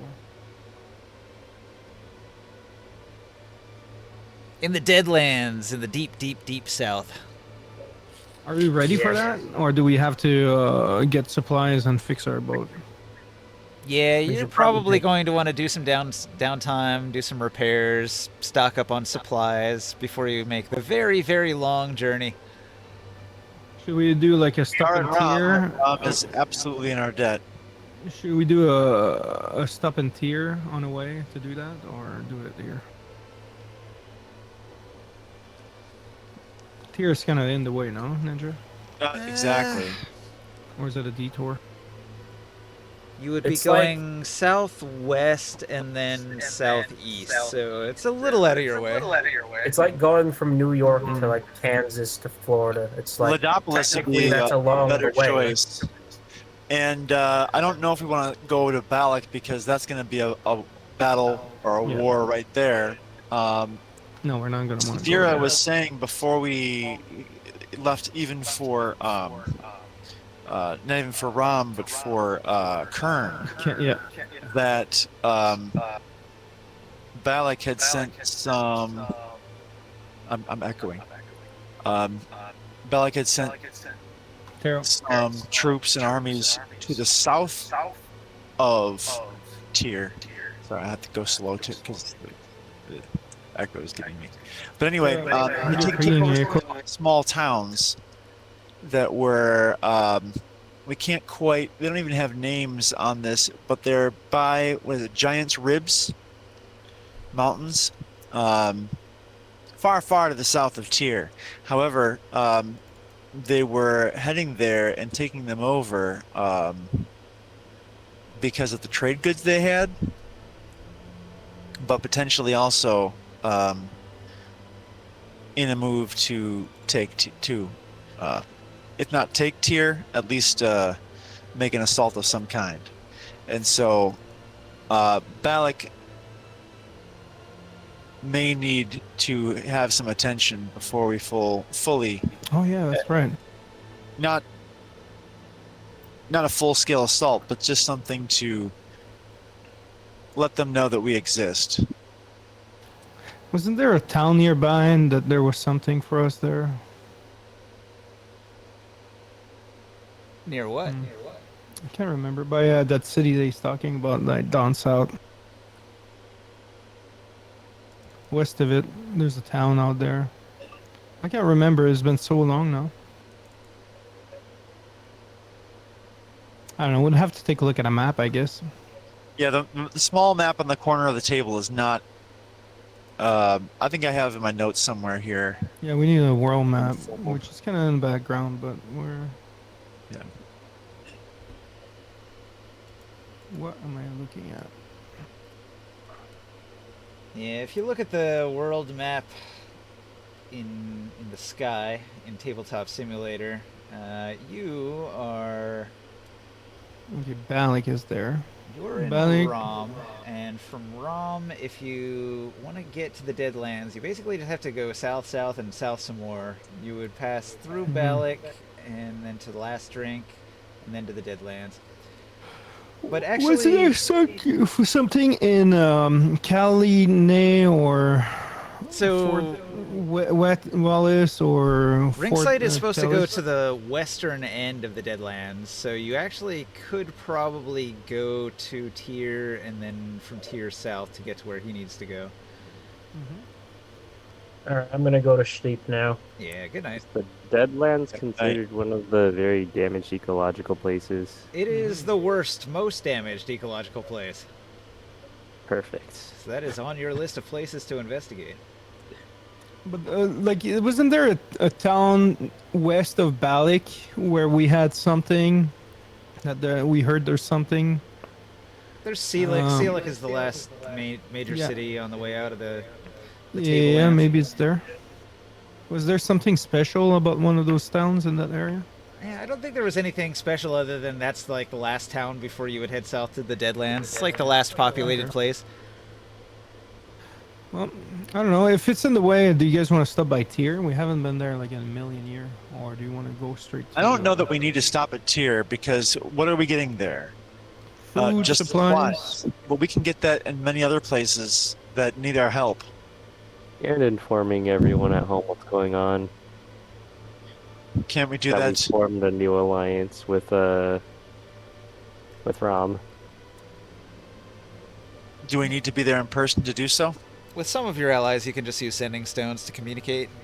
I can teleport I us think there. Gorgonard's is up in Newkern though, so Yeah, have Corganard sending is not stone for that. here. We have sending stone for that. Tyr needs to know though. But we do have all these clerics and gladiators that are going to go back. I need to teleport a bunch of people back over there on our way. Well, you're probably we can- going to want to spend a week of downtime just to recover all of your ability scores, so you could teleport people Yeah. around during that week. Yeah. Okay. Well, it's your call. Think about whether you want to stop in Tyr or not. You can make a straight shot if you wish. I'll come up with some encounters for the trip. I'm gonna need it to at least one time probably give a calling card to the Balikans. Yeah. I'm going to end the stream there. Thanks for watching out there in Twitch land.